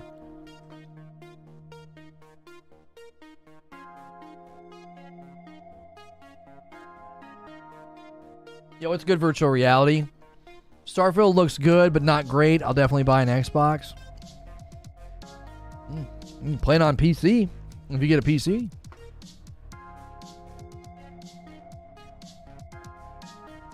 Agreed, it's time for a switch up. Yeah, it would be cool like once. Yeah, it would be cool all the way up until like we'd fight Margit, and then I just think the novelty would wear off. Like, I'd level up, I'd be reasonably strong, we'd get kind of far and be like, this isn't any, you know what I mean? I don't know. It's one of the reasons we're changing Friday nights, too. Like, letting people pick games for Friday nights. It just doesn't work because people never catch the vision. Ever. They never catch the vision. Pick goofy games, silly games, games out of left field that Madam and I would never play. And we played a Halo mission on Legendary and Batman, and it was like, this isn't working. I was just kind of annoyed. We're probably going to do a curated list of goofy, silly, fun games and have people vote. We'll have Tier 2 members vote. And we will honor the 2 games that we haven't gotten to yet. Visage and Battleship, I think, were the 2 games left that we hadn't gotten to yet. But it just, even the video game voting wasn't working. Like, people just weren't capturing the vision. It was like, let's just make Lono miserable. It's like, that's not what I want to do on a Friday night. So, we're changing that as well.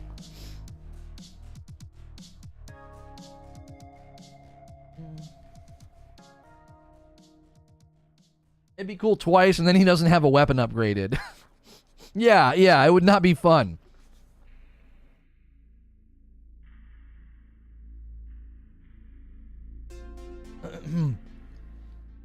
Guys, don't forget to hit subscribe, hit the like button. If you missed the opening reaction to the Starfield, I called this Starfield news because I felt like it was news. People are reacting and comparing and continuing to dialogue about the comparisons on the game, so we reacted to Mr. Matty Plays video.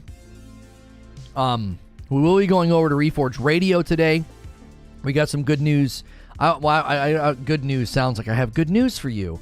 We have good news stories. We have stories that I think are worth talking about. Diablo Immortal and its earnings. Halo Infinite Forge Mode gameplay has leaked, and then some information about Skull and Bones, which... that game kind of keeps on keeping on. And then obviously tomorrow the big news is Fall Guys.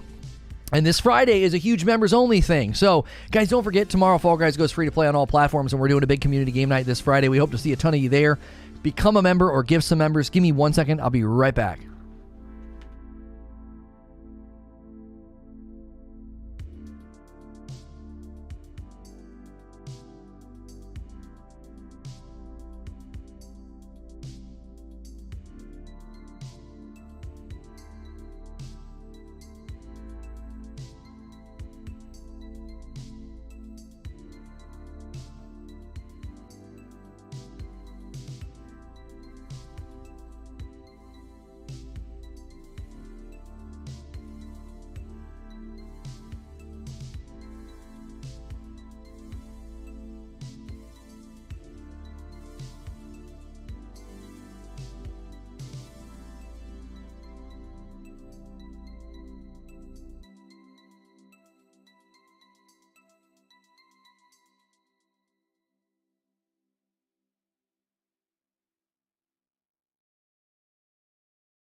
All right, I'm back.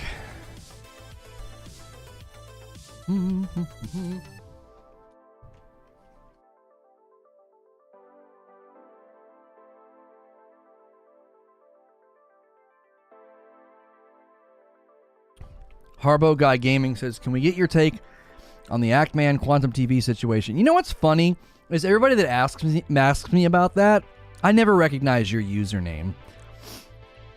Just interesting. You know? It's like you want to bait me into doing something that's extremely, radioactive right now. Like anybody that comments on that or creates content on that, I don't know. It's just funny that somebody always comes in with a name I don't recognize and is like, hey, completely off topic, do you want to talk about this super controversial thing that people are getting in trouble for? Like, frick you. That's my answer. Wasn't trying to bait. Well, still, heartfelt frick you. Anyone else cringe a bit when Game Fest focused on Netflix, more specifically on Netflix mobile games? The fake overinterest from the host? I didn't watch that. Yeah, we skipped that. Thanks, you're not welcome.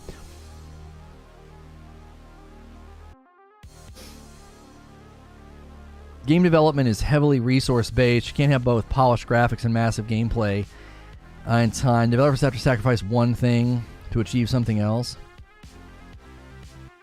Are you reacting to gaming clips? No, we reacted. It was about a 15-minute video from Matty Plays, and he was talking about the Starfield versus No Man's Sky comparisons. He thinks the comparisons have been grossly overstated, and he was pushing back on it. So we reacted to his video. I agreed with, like, most, you know what I'm saying? But I disagreed with some aspects. You really could have just declined and I would have understood. So salty, bro. Tell me you're not a supporter of my channel without telling me you're not a supporter of my channel. So salty, bro. You're so cliche, it's painful. YouTube Lurker with a $5 tip. Could 2,000 members be a bonus community game night? Madam team versus Lono's team private servers? I'd be happy to do that, yeah, if that's a good enough incentive. Yeah. If that's a good enough incentive. I don't know what's going to get people to push the number to push the number for another, 400 members. That's a lot right now. That's a lot. So I don't know if when we did the quarry thing over the weekend, people seemed to really enjoy it, but like obviously support waned when we got into like Saturday and Sunday because people just aren't accustomed to tuning in on those days. Do you know what I'm saying? So if we break from the norm, we would need to really let people know in advance because that quarry thing was something we improvised.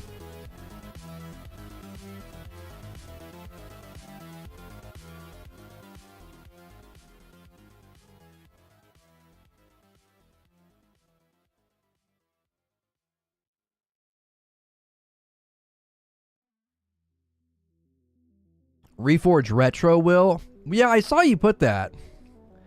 Reforge Retro. I believe that this idea could succeed. At least try nostalgic retro games sometimes. See how people react.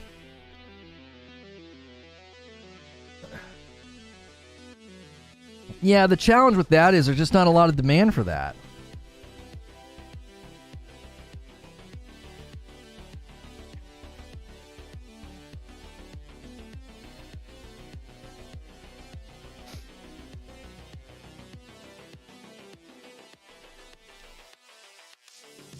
It was the weekend that was the issue. I jumped a bit on Saturday, but I was out and about. Don't have time to watch. I'm here.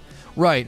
That was kind of my point, Abe, is if we're going to break from the norm, we have to give people tons of notice, right?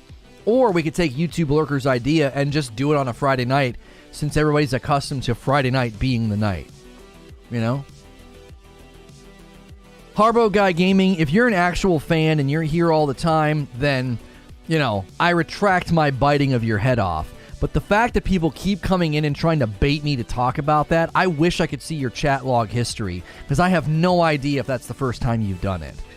Like, I loved being able to do that on the other platform. I loved being able to check someone's chat log history, because it's just like, I have been asked that so many times, and every time it's by a name I don't recognize. I'm like, I don't know who you are, but and you're coming in and asking that question. You know? Will Starfield ever have any co-op? 30 agrees with me. 30 and So Gaming, when we did the podcast the other day, he agrees with me that they'll eventually add some way to play with people online.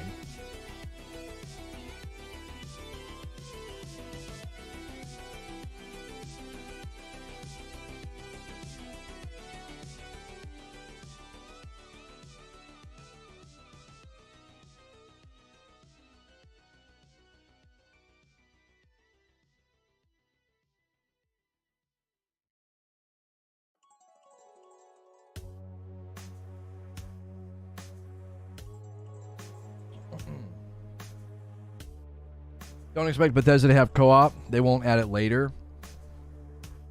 I think they will. I think there'll be an update where you can put people online. I do.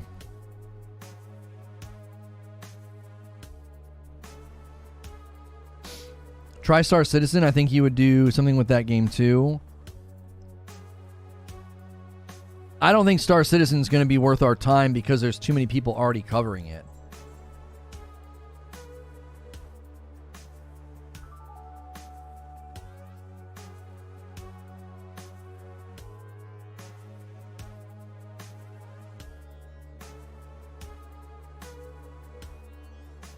If we get this community into Star Citizen, it'd be dope, but it's far-fetched. It's just hard when people are already covering a game.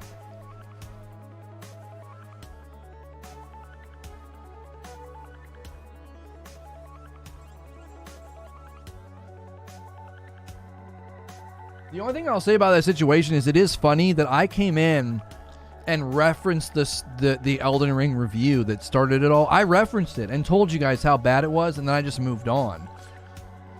I had no idea I was seeing the beginnings of something insane when I watched that video. I don't even remember what we were covering, but I mentioned it and then never gave it another thought.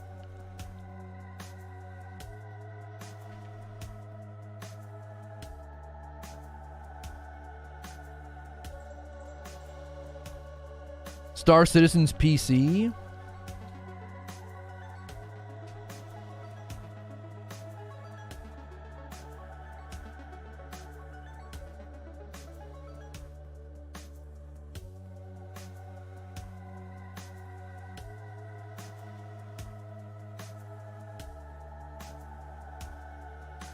Do a retro playthrough of Skyrim. Probably won't make it through the whole main quest, but it would be funny.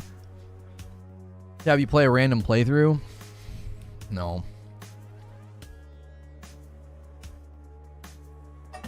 Like, I don't think I've said anything to give the impression that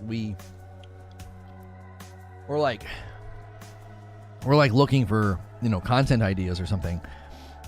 I feel like our content rhythm right now is actually really good. I think our content rhythm right now is perfectly well and good. The only thing we're questioning is lowering the presence of From Fridays and going back to like playing through from games that I haven't played yet. You know what I'm saying?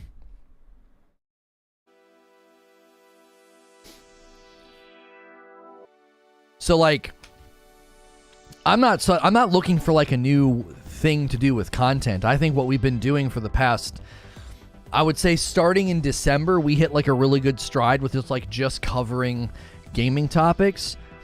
I think we've been doing just fine primarily doing that. I don't think we have really a place for tons of gaming or and gameplay. Primarily, I'm not really a gameplay oriented content creator. I'm not. I am primarily a talk show. And we just don't have a place for all these ideas. Trust me, I have a ton of game ideas and gameplay ideas and segment ideas. We don't have a place for it because the core audience and my core skill set just doesn't orbit around being gameplay centric. It became a meme in the previous game that I covered, but it's because that became the primary offering was just conversations and discussions, And do you think Halo Infinite is dead? I've made some predictions about Halo Infinite having a turnaround time fourth quarter, you know. And we've covered Splitgate, you know, periodically.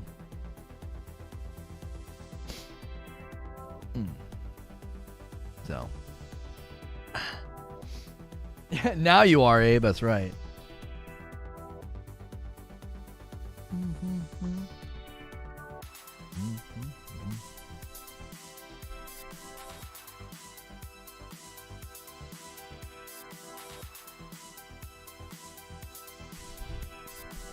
Star Citizen would be good for on and off coverage when something happens, but it's such a different game. I don't think you'd play it regularly. I think the biggest challenge to off and on coverage, like Starfield, for example, you know, like Starfield gameplay will likely be something we dive into for a short period of time where we really, you know, do a bunch of work and do a bunch of stuff. But it's not going to be like we're going to constantly go back and, you know, revisit it or replay it, or because that's somebody becoming a Starfield channel or something to that extent. Now, if a really good live service game comes out, if Diablo 4 is structured in a great way, or, you know, let's say Starfield started doing seasons or something, I could see that maybe being something that we try to like revisit periodically. I love the idea of having games that we revisit on a regular basis. But the thing that's always going to make that extremely challenging is fast forward 6 months from now, okay? When we get to Christmas time this year on this channel and with our brand, we're going to have a ton more people that have subbed and a ton more people that are members, and they'll be hanging out and enjoying the show. And it's going to feel like a really weird record scratch if I'm like constantly going back to games or focusing on gameplay or things like that, because we're growing a community of people. We're filling up a room.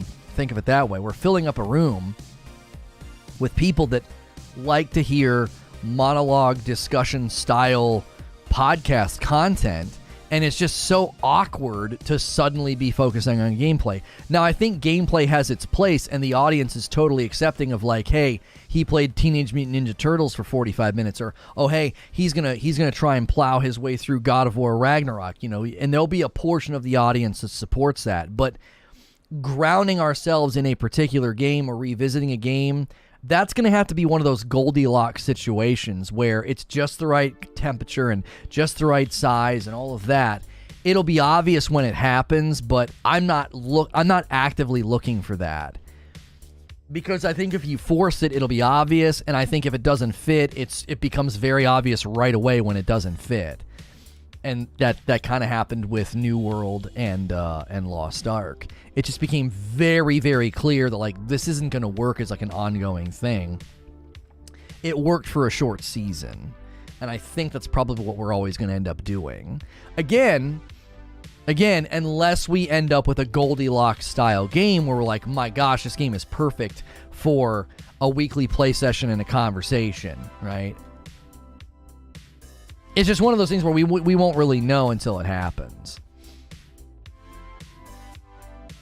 And I think Halo could turn things around fourth quarter this year.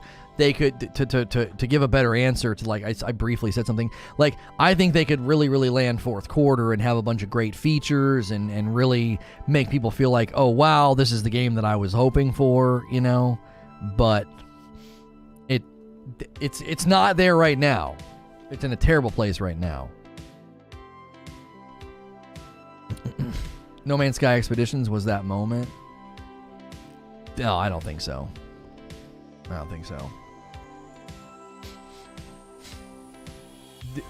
And that's the other problem, Butters. It's going to have to be a new game.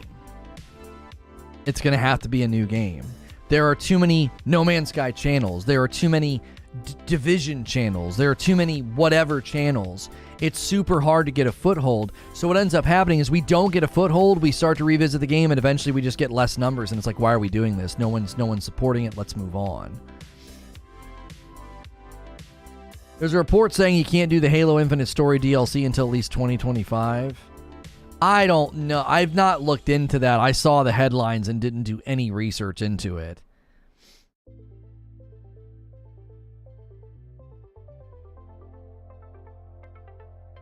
I think Halo could have been king, but if they don't get on the throne by August, they'll end up the jester. Yeah.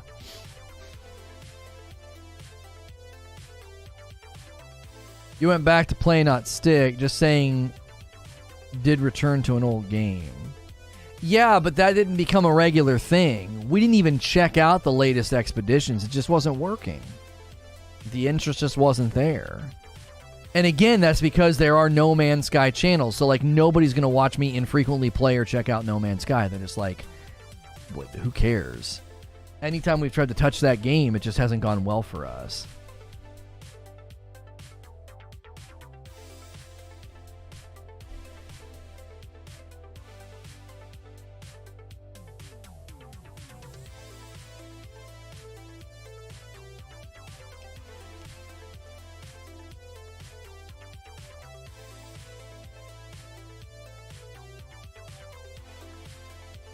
You want a numbers and early mover PC back game in development is the only way for sure. It doesn't even need to be PC, no.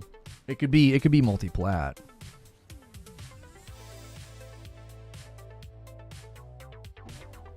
Maybe 343 should actually just make a good blanking game. I'm not even a Halo fan, but the defense of 343 is weird. Yeah, 343's got a super long way to go. The Halo fan base is terrible. 343 is scared of them. You can see in the development of this game, they're stuck in a box and they can't innovate. They need to put the IP to bed. Well, the weird thing was, this is total sidebar, not related to Starfield at all, but the weird thing about the changes they made in the current season is they just immediately walked them back. Do you know what I'm saying? It's like, I want to give them credit for that, but then I'm also kind of like, how strong of a vision do you have in this game? How strong is your conviction if you're willing to, like, literally just immediately walk the whole thing back like that fast? It's like, you guys didn't believe in that. You did it, and you're like, oh, you guys didn't like that? Okay, cool. We'll get rid of it. So it's like, there's elements to it that's like, okay, that's good. You guys got such negative feedback on these changes. You walked them all back. But at what point does it just seem like y'all don't know what you're doing?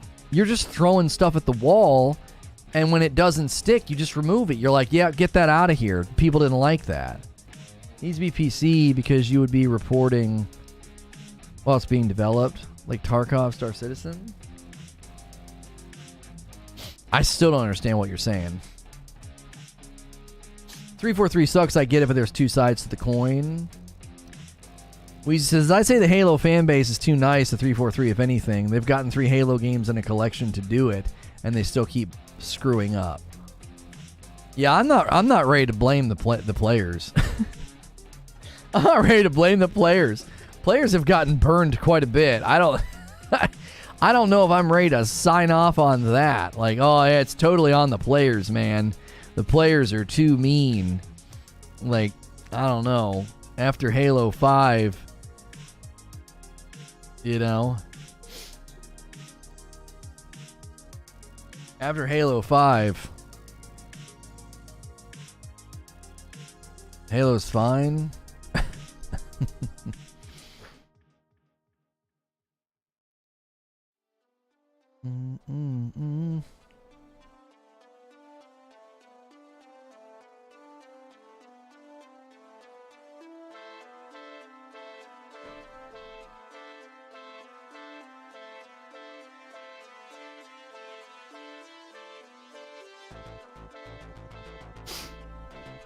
It'll get right. I have faith in them. Players have essentially given them ample chances over a decade. Stop protecting 343. They don't need it. They need to pull their heads out of their butts. Yeah. To me, it's more about, like, what would a reset even look like? What would a reset even look like?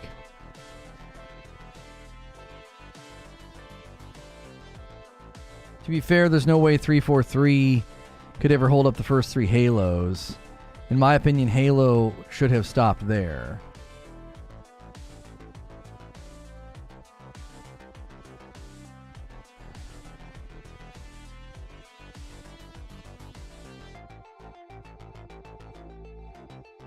There was no way 343 could ever hold up the first 3 Halos. Yeah, but see, they could have made a game that wasn't terrible. Like, I think Halo 5 was their attempt to, like, break out and do something completely different. But then Halo Infinite is just...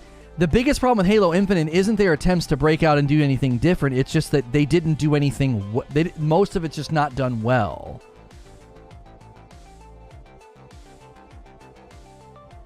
You know what I mean?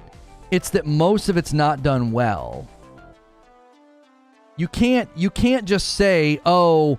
They've tried to do too many things, or they really disappointed the community. It's no, like, basic things just weren't done well. You didn't have certain playlists, you didn't have certain things set up properly. Like, you can't do what they did and then just expect people to accept it. Does that make sense? Yo, it's good feed. When you say you want to be an early mover, and here's a game I want to report on and be a known name in the community, when you do a Kickstarter-like project for a game, it's always started development on PC, so you would need to back an upcoming project. Well, not even. I don't think that's true, Butters. I think Sony could say, "Hey, here's one of our first live service games," and if I'm one of the first people to jump in, cover it, play it, and break it down on a regular basis, it doesn't need to be. I don't need to be an early backer. I don't think I agree with that.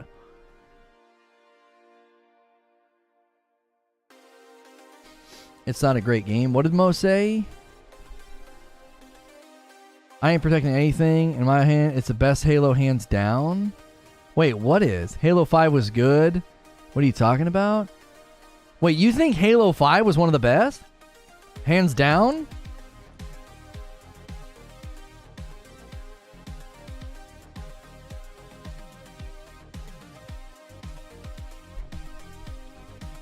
I don't know if I know very many people that think that.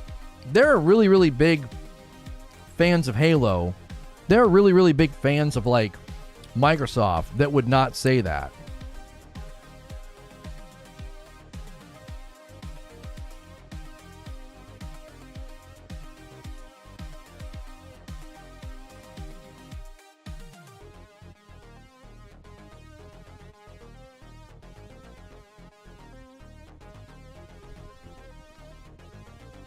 Halo 5 was good, not the best. That's a problem. I don't care about the store. The game was great.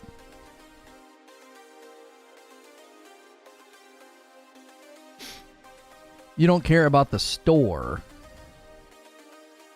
The game was great. Halo 5 player base and the pro scene would definitely disagree.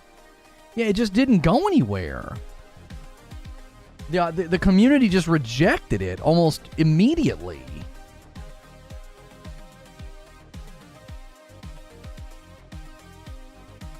Okay, sorry. I was checking on an update. Infinite has so many issues. If they finish it, it could be fantastic, but it ain't it right now. Oh, you think Halo Infinite is the best Halo? What? But why? Why do you think that? Like, what would you do to substantiate that? It would be my question. Where do you get your music? I love the track. I said this music slaps. I don't know where it is. Track kind of sounds like a Sonic game. I think you have to type stream tunes and it'll take you to the playlist. Yeah, there you go. There you go. Stream tunes.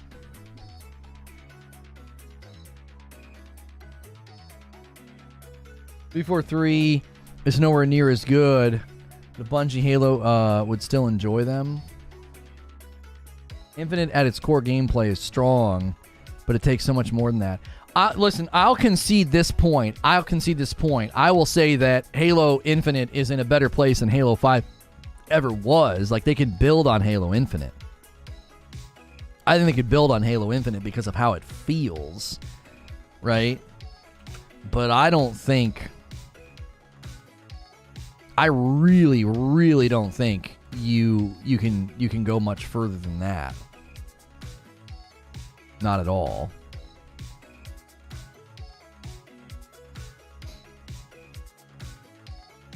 Gunplay, better movement. I like the story more. Yeah, I can hear all that. I can hear all those aspects compared to 5. It did surpass 5, but I don't know how hard that was.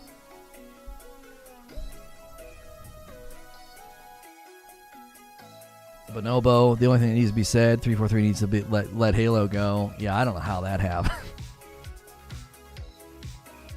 For sure, but early development and being there for 100% of the coverage would help.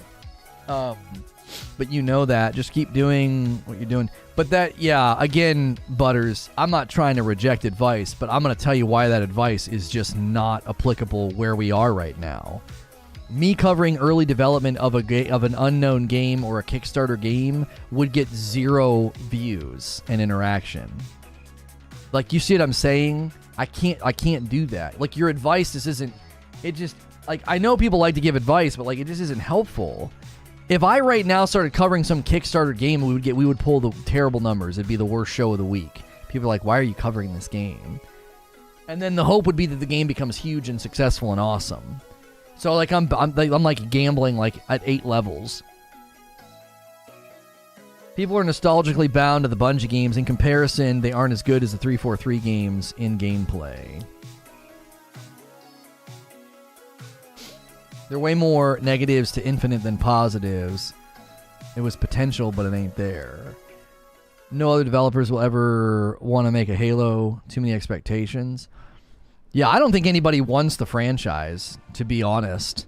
Like, Microsoft would probably not be able to get anybody else to take the franchise. Does that make sense? Like, if they tried to get somebody else to take the franchise, I don't think anybody would want it.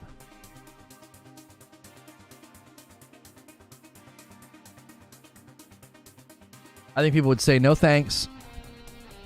No thanks. There's too many expectations. It's too long standing.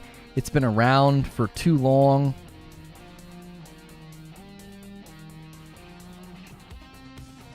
It's like saying Advanced Warfare is better than CSGO because the movement's better. How dare gamers expect fair microtransaction story and co-op? Too many expectations. No one would take it. Yeah, no one would take it. I don't think so. Otherwise, it's solid for a new person that has 0 community. For you, it's useless. The game is coming. I can feel it. I think there's going to be enough live service games that one will fit. There may be 1 or 2 Goldilocks gloves out there, you know, Butters. I don't think we can set our sights on existing games, and I certainly can't set my sight on a Kickstarter game. It's got to be something that's going to have, you know, big pull and big reach. That's why I think the Sony live service games, you know, pose the greatest potential for that. I am, as I said a while ago, I'm not looking for it. But if it happens, you know, if a Goldilocks glove of a game comes along, fits on my hand, and we can regularly play it and cover it, well, then I will definitely do it. But it just isn't something that we're looking for because, again, the primary offering is a talk show. You know? That's the primary offering and the primary draw. The biggest thing that we're facing right now, to be quite honest, is it's so hard to do long shows on gaming. We get to about an hour and a half in, and then we can't stay on topic, which is just not good on YouTube to be doing that. Like, anybody clicking right now is like, what the frick? Starfield news, he did a reaction to a Matty Plays video, and we're debating Halo. Like, just the nature of what we do, I've been finding it very challenging. I'm like, the shows have been great, turnout's been great, our numbers have been great, but like I'm like, oh my gosh, what do we do after an hour and a half? We have to bail, like we're not staying on topic. And so I bail to the next thing. So we've been going to the next shows and we've been going to radio faster because I just feel like we're more, in a good way, we're more liquid, like we're more malleable. But also when we're doing what we're doing right now, I'm like, oh my gosh, this isn't a good idea. We've lost a couple hundred, maybe not a couple hundred. We've lost about 100 people because we've just 100% diverged. We start having a family meeting, right? We start having a family meeting and talking as a community, and the people on the outer edges that were here for Starfield are like, this is weird, I'm out. And so I'm like, I don't know what to do with that. I'm trying to figure out, like, because it's such a living, breathing thing, you know? It's like, and I think it's winsome to new people, like, oh, this is a pretty cool conversation. This community's really, really nice. And they may end up sticking around, but no, we can't do double topic.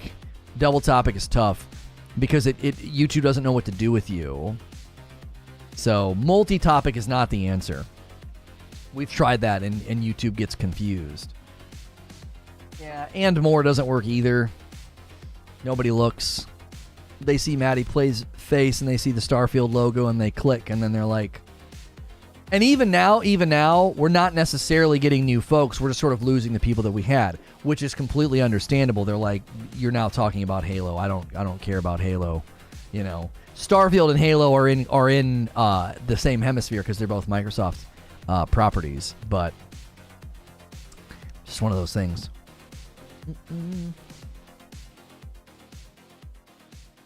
Objectively, Infinite has the best gameplay in the history of the series. It's just severely lacking content. It can't keep people engaged. One of the main things that I've always said, why I think it can get to a good place, Malcolm, is I think it can get to a good place because the gameplay is so good. The gameplay just feels good. It just feels good to run around and shoot. But that's kind of where it stops. You're just sort of like, okay, what am I supposed to do for long periods of time? You know? It needs more maps and modes. See, here's the thing with maps and modes, okay? Maps and modes won't exactly save it. You need like a three-pronged approach. You need progression to feel significantly better, okay? You need the store. You need the store to be significantly better. And then you need there to be rhythmic reasons to come back. And I just think they failed at all three. Like, progression doesn't make any sense. The store was a mess, and then there's no rhythmic reason to come back in other than like the daily forced thing, which I think people have rejected that. They've rejected the idea that they needed to log in daily. They're like, what? I don't want to log in daily, you know? I'm going to do everything on Saturday. I'm going to play like crazy and then try to get everything on a Saturday. And that, I think that's where people are falling off. They're like, they don't feel like the game has been structured around how they play. They feel like the game continues to sort of dictate to them how to play. Does that make sense? Even this, like, at every level, that's what the game is doing. At every level, that's what the game is doing. The game is sort of trying to dictate to you how to play. So you can't just sort of play in your own way. You can't sort of step in and say, well, this is what I'm going to do. This is how I'm going to play. I'm going to play with my boys on Friday, or I'm going to play a bunch on Saturday. I'm going to get my grind on. The events are organized that way. The events are structured in that way. everything's structured in a way where you're just sort of like, what you're telling me how to play, and I have no interest in that. So what ends up happening is your player base largely feels as if they have to check out. It's almost like they're not even checking out themselves. They're just sort of saying, you set up the game in a way that doesn't fit with me, so you're essentially telling me to go away.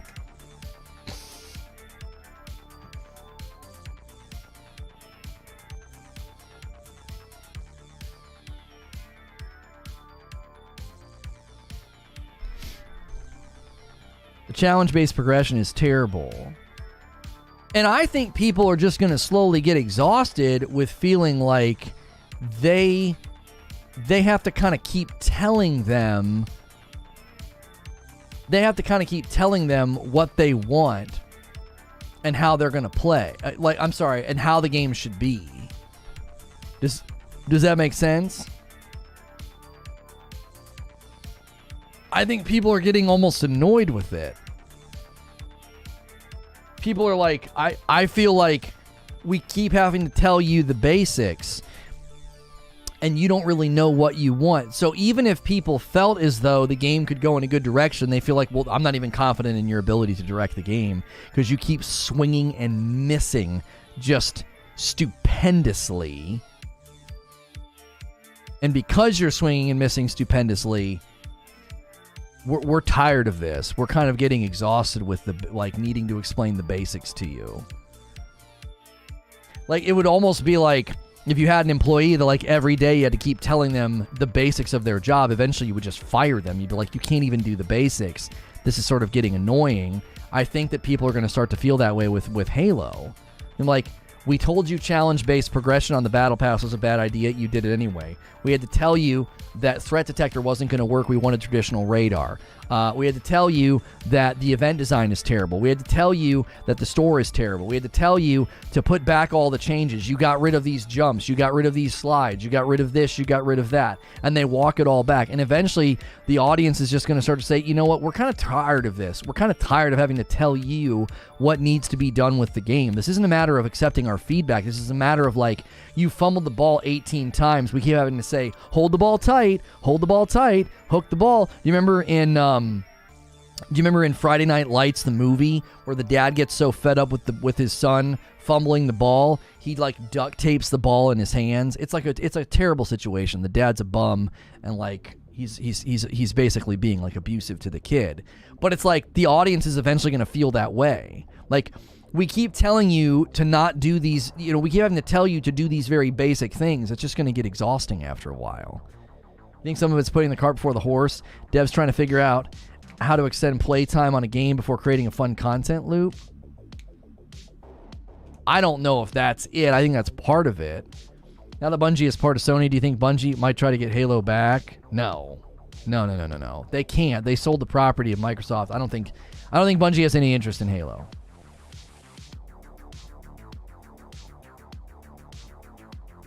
I think some of it is cart before the horse, brutal, but I do think they created a good content loop to a certain degree. The maps are actually well designed. The guns feel good. Like, those parts are what they got right.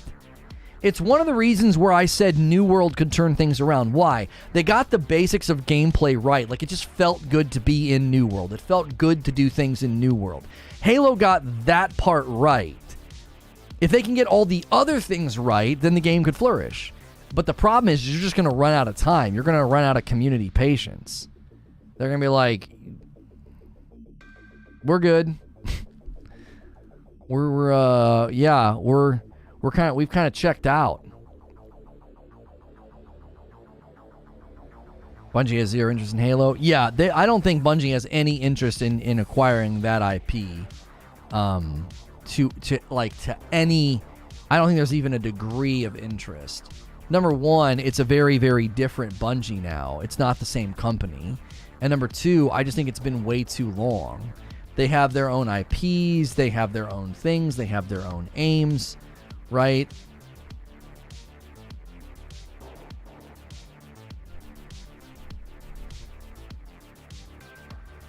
Games die all the time. IPs die too. Halo doesn't deserve protection from death. Bungie has wanted to quit Halo since Halo 2.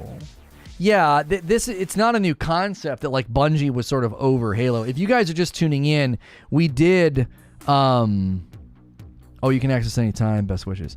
We did a reaction to Matty Plays video. 1, 2, 3 more. And then May, we had 3 usage. Okay. We had 3 code uses at 80s T's for May. Okay. So slightly higher than it was before. We've really dropped off.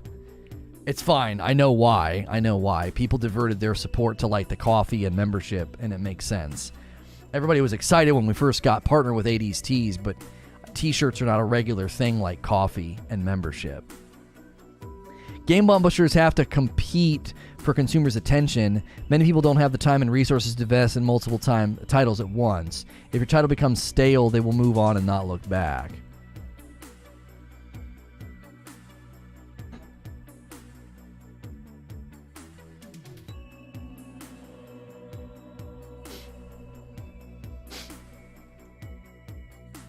It's an open secret that Bungie wanted to stop Halo before the divorce with Microsoft. Yeah, that was what precipitated it, but it wasn't a...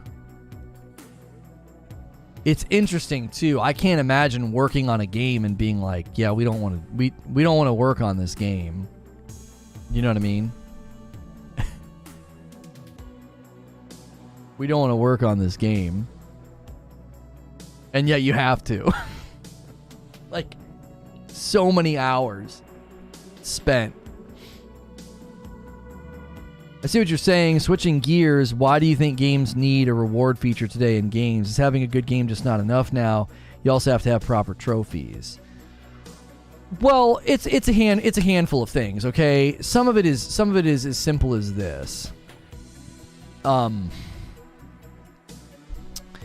of it is as simple as this. When you go back, you've done that, Lono? What have I done?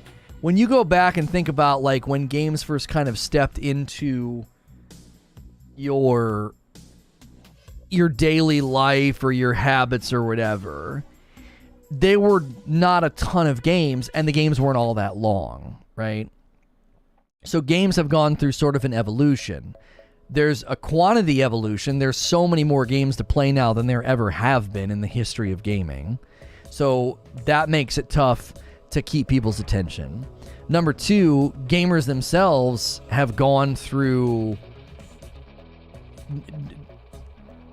Gamers have gone through what I call like a metamorphosis. Like they expect games to be more and larger and hold their attention for longer periods of time. So... At those levels, you can't just be good enough. Think of it this way. Look at television production quality in the past compared to now. Why do you think people are being so immediately harsh? Like, I want you to imagine, I've been extremely harsh. We're not going to get into a debate about it, but I've been extremely harsh about Obi-Wan, okay? There were people that were extremely harsh about some of the Marvel TV shows. I want you to take those TV shows back in time and show them to people 10 years ago or 15 years ago. They'd be like, oh my gosh, that's unbelievable. Now, special effects aside, I just think the budget, the spending, the production quality, everything that's baked into TV shows now, you can't just have a passable good show anymore. It has to be at like a movie level quality, or people are going to write you off and like, this is trash. This is bad. It's been Netflix's undoing because the budgets for the shows were so big, that was the only way to get people to come sub, but then that runs out of gas eventually, and you don't recoup the cost. So games are in a similar state right now. If you release a just sort of average, okay, good game that's just quote-unquote fun and doesn't give you a reason to come back, it doesn't tether you to the game in any sense or in any way, there's nothing meaningful about it, you don't have a level, you don't have progression, you're not close to the next unlock, you're going to go play something else. 15 years ago, people didn't demand GPS in their cars. They do now, same principle. Right. The issue is when a market gets saturated, you have to innovate in order to keep people on your platform, on your playground, on your thing. You've got to innovate. And the innovation that seems to be the most effective is investment. If you can get people invested, then they will keep coming back. This is why I've continued to say that live service is hitting like 3 birds with 1 stone. Companies can get a lot more capital out of the thing that they've built instead of building some big massive thing, and they get like a year's worth of profit out of it, maybe, and then they got to move on to some other big project. So they hit 1 bird with the stone. They hit the bird of like, hey, we get a lot more capital out of what we created. And then I tried to not cough. Frick. I took a funny breath. So you get to hit the stone of like, live service hits the capital bird. Oh, this is terrible.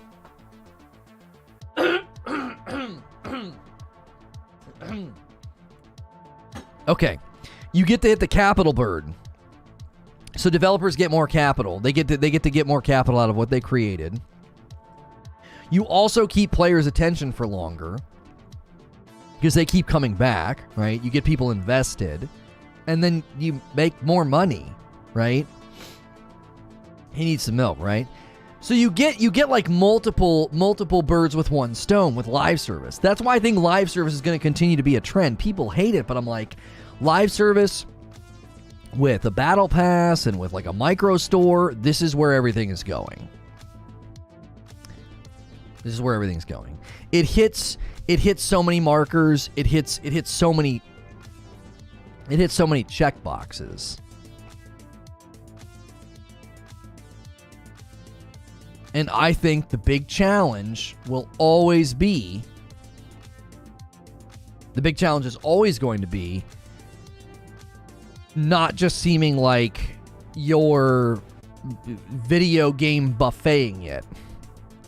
Because you could certainly make it as though like you're just grabbing all these things from other games.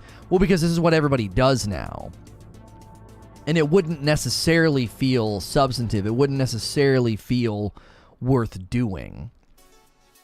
It would just sort of feel like, well, you're only doing this because everybody else is. Like, I think that's the big charge right now, is a lot of people are just starting to get the sense and get the feel that, like, well, companies are only doing this because everybody else is doing this.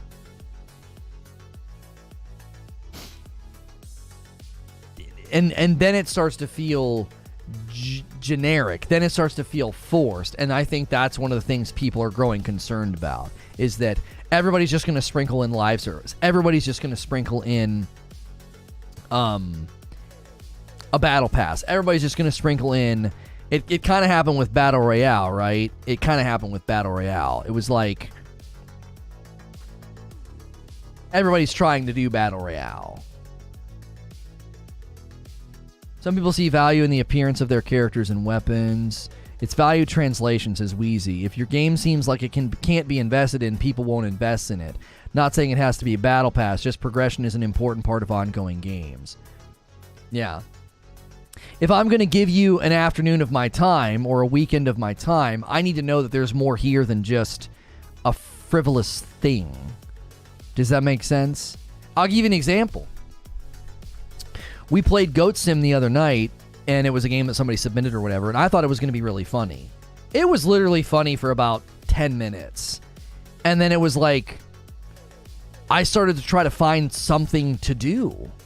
I needed a checkbox. I needed some sense of like, what am I doing in this game? I can only headbutt a person or lick a fence post so many times before I'm like, okay, what else do you have for me? And it didn't end well because I just got irritated. I was like, this isn't very satisfying. This isn't very fun because it was just so throwaway. It was just so goofy.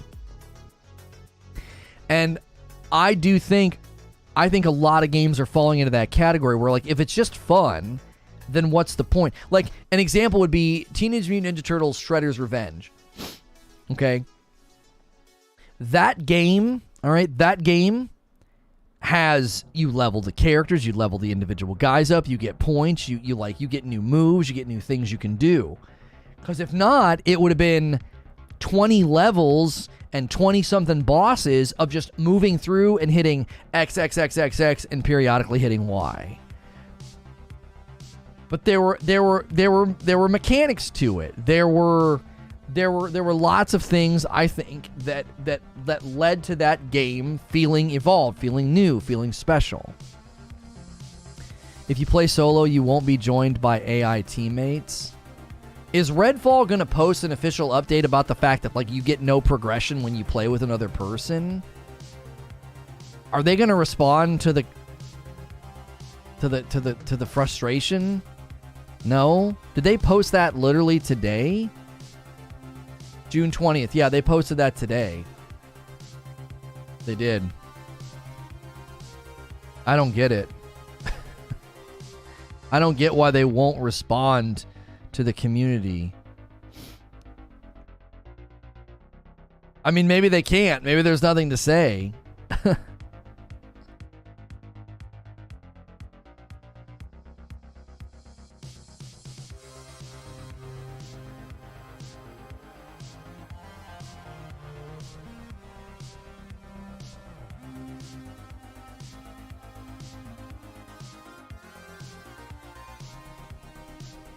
Because they know they're going to get flamed for it.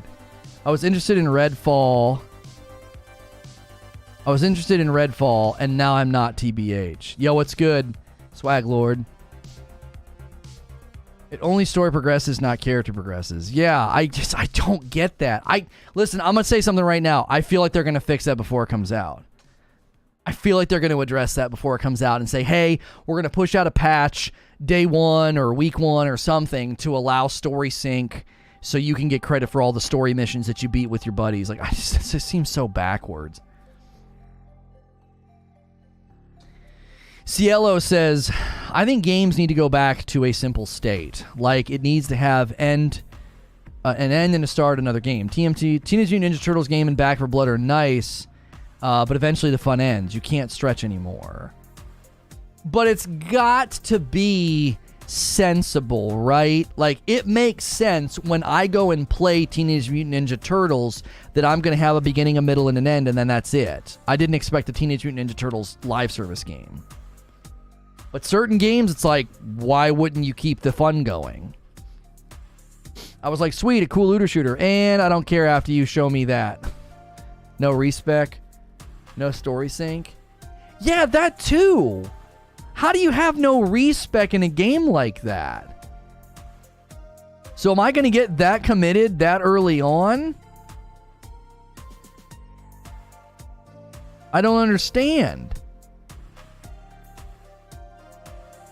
How am I going to even know that that's what I want? Like, I've always wondered that.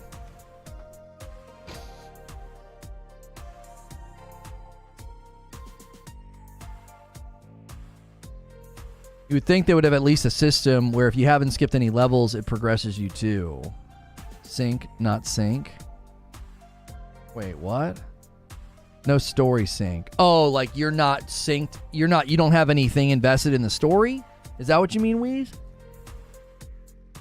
Or did you mean to say sync, not sync? Did you literally correct your typo by not correcting your typo? A joke? Still interested, can't wait, don't mind about the no story progression. Like, I feel like, this is what I feel like I would do with Redfall, okay? If I was not a content creator, do you know what I would do with Redfall? I would play it with my wife because we would literally only ever be playing together, so it wouldn't matter. We would always just be in my game, right? But I would never play it with my buddies. When my buddies and I experienced that in Dying Light, I literally stopped playing. I was like, I'm not going to freaking do this. I spent an entire morning playing with my buddy. 4 hours. And when I discovered that I had basically not progressed my story at all, I booted my game up. Like, the next day, he was working. He was working and couldn't play, okay? So I was like, all right, let me go and play. Let me go and see what I got going on here, right? And I had no progress. Your wife isn't your buddy. You know what I'm saying? I had my gamer buds. I had my guys I played games with. I played Call of Duty with them. I played Borderlands with them. And we played Dying Light. And I got 4 hours in with my bud. And then I went back the next day and I was like, huh? I was like, I'm at the beginning? And I thought, well, maybe I just need to do the first mission. Maybe it's like a tutorial. And once I do that, it'll be fine. No. He's like, no. I asked all of them. I was like, did you guys progress? Did you guys progress? And they're like, no. They stopped playing. My wife and I are playing It Takes Two. I had played it through it with Hilly, and I'm playing as the guy, and she's playing as the girl. I did not realize how much harder it is, at least it seems this way initially. The girl's character has to do way more platforming and jumping, and the guy is doing a lot less of that. I was like, I guess we got it right. I guess we got it right, Hilly. We gave you the easier character. My wife was getting so frustrated. She was like, why do I have to do all the jumping and platforming? I was like, sorry, babe. Sorry. Started to take two with a buddy last week, loving it. It's so fun. It's so fun. But I'm telling you right now, early on in the game, the dude has such an easier time. It's just been so easy for me. She's having to like platform and like jump and grab stuff with this hammer, and I'm just shooting stuff, and it like auto targets and auto aims for me. Like I don't have to do anything. I'm like Hilly had it so easy. Oh, he had it so easy. You're playing as a dude, you're just chilling. Right, Weez? Like, I was like, this is unbelievable. I was like, I don't have to do anything. My buddy's like, man, where the blank is this Switch? This is your second playthrough? Yeah, but I'm playing as you. I didn't have to do any of this stuff. It's so fun. But at the same time, it's like, I'm literally not having to do almost any of the things that she's doing. Like, I shoot this thing, and then I shoot two more things in a boss fight. She has to run and jump and grab with the hammer, swing, grab another thing with a hammer, swing, and then land and hit stuff. And I'm like, I just have to shoot stuff. Like, I don't have to do anything. No wonder I love that game. We totally got it right, Hilly. Making you play as the guy. The female character has way harder time in that game. Yeah, she does. I totally was like, oh, it'll be a fresh experience for me. I'll play as the guy. And my wife's like, this is so frustrating. She's like, why do I have to do so much jumping? She's like, you know I hate jumping. I was like, I didn't remember it being this different and this separate. I didn't remember it. Which game are we talking about? It's called It Takes Two. It's a completely co-op game. It is well worth playing. It's really, really good. So it's just like a marriage? Yeah. Check Discord. I tagged you. Halo has issues, but its community has become super toxic and an issue. The problem is that part of the community wants classic Halo and can't allow for new updates. Sprinting, for example, ticked people off. Halo as a universe moves forward with technology. Gen 4 fighters in modern life can't detect Gen 5 fighters. 343 has been consistently pushing the universe forward, the story and technology, but the fans are being idiots and not allowing it to progress. Well, I mean, it could be one of those things where the fandom... I actually think fandom can kill franchises. I think it can happen. I'm not blaming the fans, but I do think fandom I think it can. I think it can happen. Totally. I don't think that's what's happening here, though. I don't think that's what's happening. I think the game lacked so much basic quality that I don't think I'm going to hang that on the community and be like, yeah, it's the community's fault. They just won't let the game push forward. You know what I'm saying? Creature, we may want to start aiming for 2-2-30. We can't make it to 3 on what we're doing right now. I don't think this is a good idea. We're so far off topic. We may want to start aiming for 2-2-30.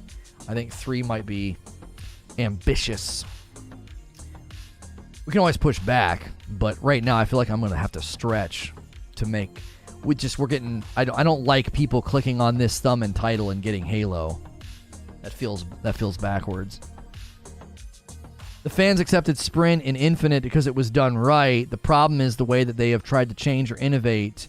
They've taken away the actual Halo feel. Well, and here's the thing, like, my personal take is that I don't think 343 knows what they want Infinite to be. I don't think they know what they want Infinite to be. Because if they did, I don't think they would have so quickly diverted and gone back to and doing something else. Lamau, what? It says a core pillar of the game is familiarity, says lead producer Aaron Carter. For our heroes, that's building that sense of kinship over time. You get to see a little bit of it in the trailer, and the game really emphasizes that through systems that develop the connective tissues between characters as you play together. Our approach to multiplayer really highlights that by encouraging players to enjoy the campaign with friends or people you know. The goal is that being able to invite friends to join you on the journey enhances that experience by letting you share it together and approach things in a whole new way. What?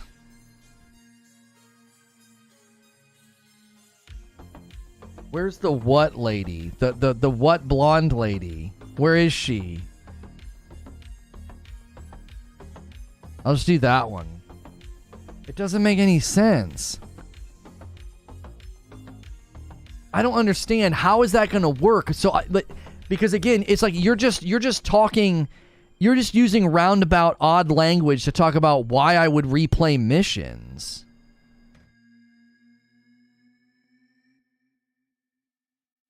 Experience it together. Progress is only for one of you.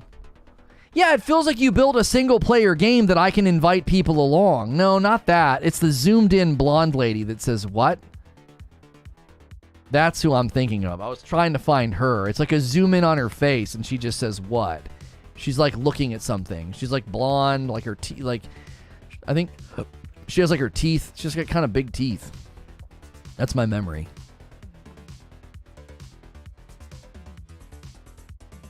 Free-to-play was a mistake, says Hilly. The open world doesn't make sense unless you add to the world. No PvE edition so far. Forge and co-op still missing. No mission replay. The community is not holding Halo back.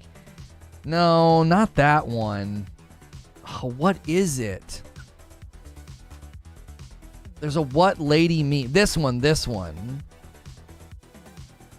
It's the what. Yeah. It's not a GIF. I had to search it. That one. That's the face I saw. Like, the what? Like, after reading it, I saw that meme. That blonde lady. It's what's she? Oh, she's holding on to some rug cleaner or something. Rug doctor. That's what she's originally from. The what? It's just so stupid. What game is this? Oh, Redfall. I almost said Redfall 2. Oh my gosh. Forge and co-op won't save Halo? Yeah, I don't think so. I don't know, like I said, it's the best Halo period. I think they have what they need to turn it into a very successful and good Halo. I think they do. I think they have what they need to turn it into a very successful and good Halo. But I don't think that... I just don't think it'll ever hit the heights that it could have, because it's just going to take too long. It's just going to take too long. I hate to be that way. That sounds pessimistic. That sounds negative. You know what I mean? That doesn't sound fair, but I genuinely think it's just going to take too long. I've always been like that guy. It's like, man, any game can turn around. Any game can have... Oh, we did have another video for First Look today. Excellent.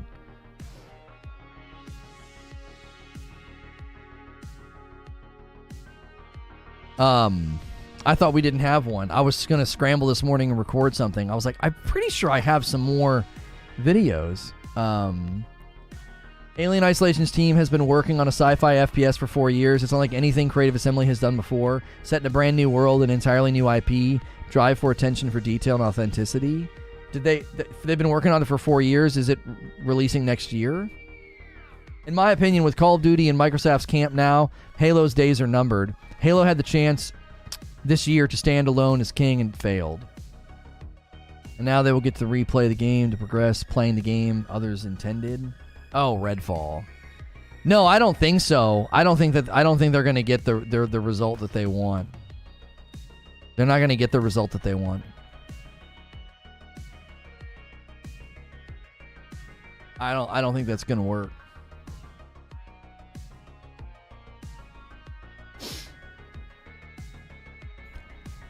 I just have serious doubts.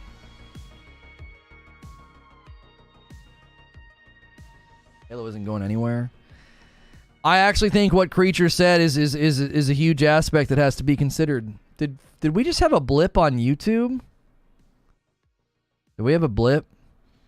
Because we were doing okay, but golly, we just lost a ton of people. I can't think that people were holding out that long and just all of a sudden decided to bail on the Halo talk. What you described isn't fun. I don't see how the season progress pass would help that. But everything is affected by that. Everything is affected by that. Season length, the progress, the season pass, the event design, everything is linked to that. It all has this weird feeling of like, gotta log in every day and everything takes for freaking ever. Like, that affects the fun factor. That touches everything. It does. It touches literally every part of the game.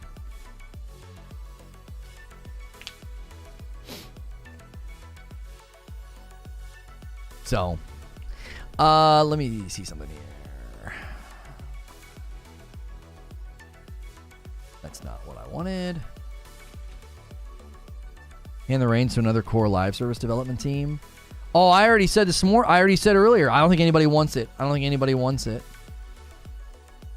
Nobody wants that game. There's not a single freaking person that wants that game. Not at all.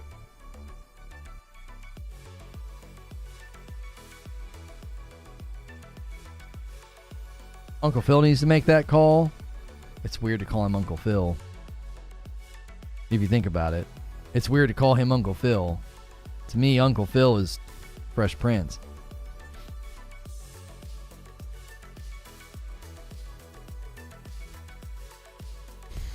Who in their right mind other than Halo player want to deal with Halo players? Forge isn't super needed. Forge was only added to the game in Halo 3. 2 games thrive without Forge. People don't know their game history. Wheezy says, there's only one Uncle Phil. Watch your mouth, youngin'. Yeah, that felt so weird, Wheezy. I was like, yeah, you can't call anybody else Uncle Phil. You know what I mean? I call him Papa Phil. I don't call him Uncle Phil. Yeah, we hit 16K subs today, man. Big milestone. 20K getting closer and closer, man. 16K, pretty exciting. I am going to go ahead and send you guys over to Reforge Radio. We're going to go over there a little bit earlier today. I think we're going to probably start landing over there between 2 and 2:30 instead of 3 o'clock. Getting to 3 o'clock has been harder and harder because I think we hit a topic so hot and heavy for about an hour to an hour and a half. We get past the 2-hour mark, and it's just really hard to keep going. We've been streaming this particular topic, the Matty Plays reaction video to Starfield, for 2.5 hours, and I think we probably went a little bit, like 30 minutes, a little bit too long.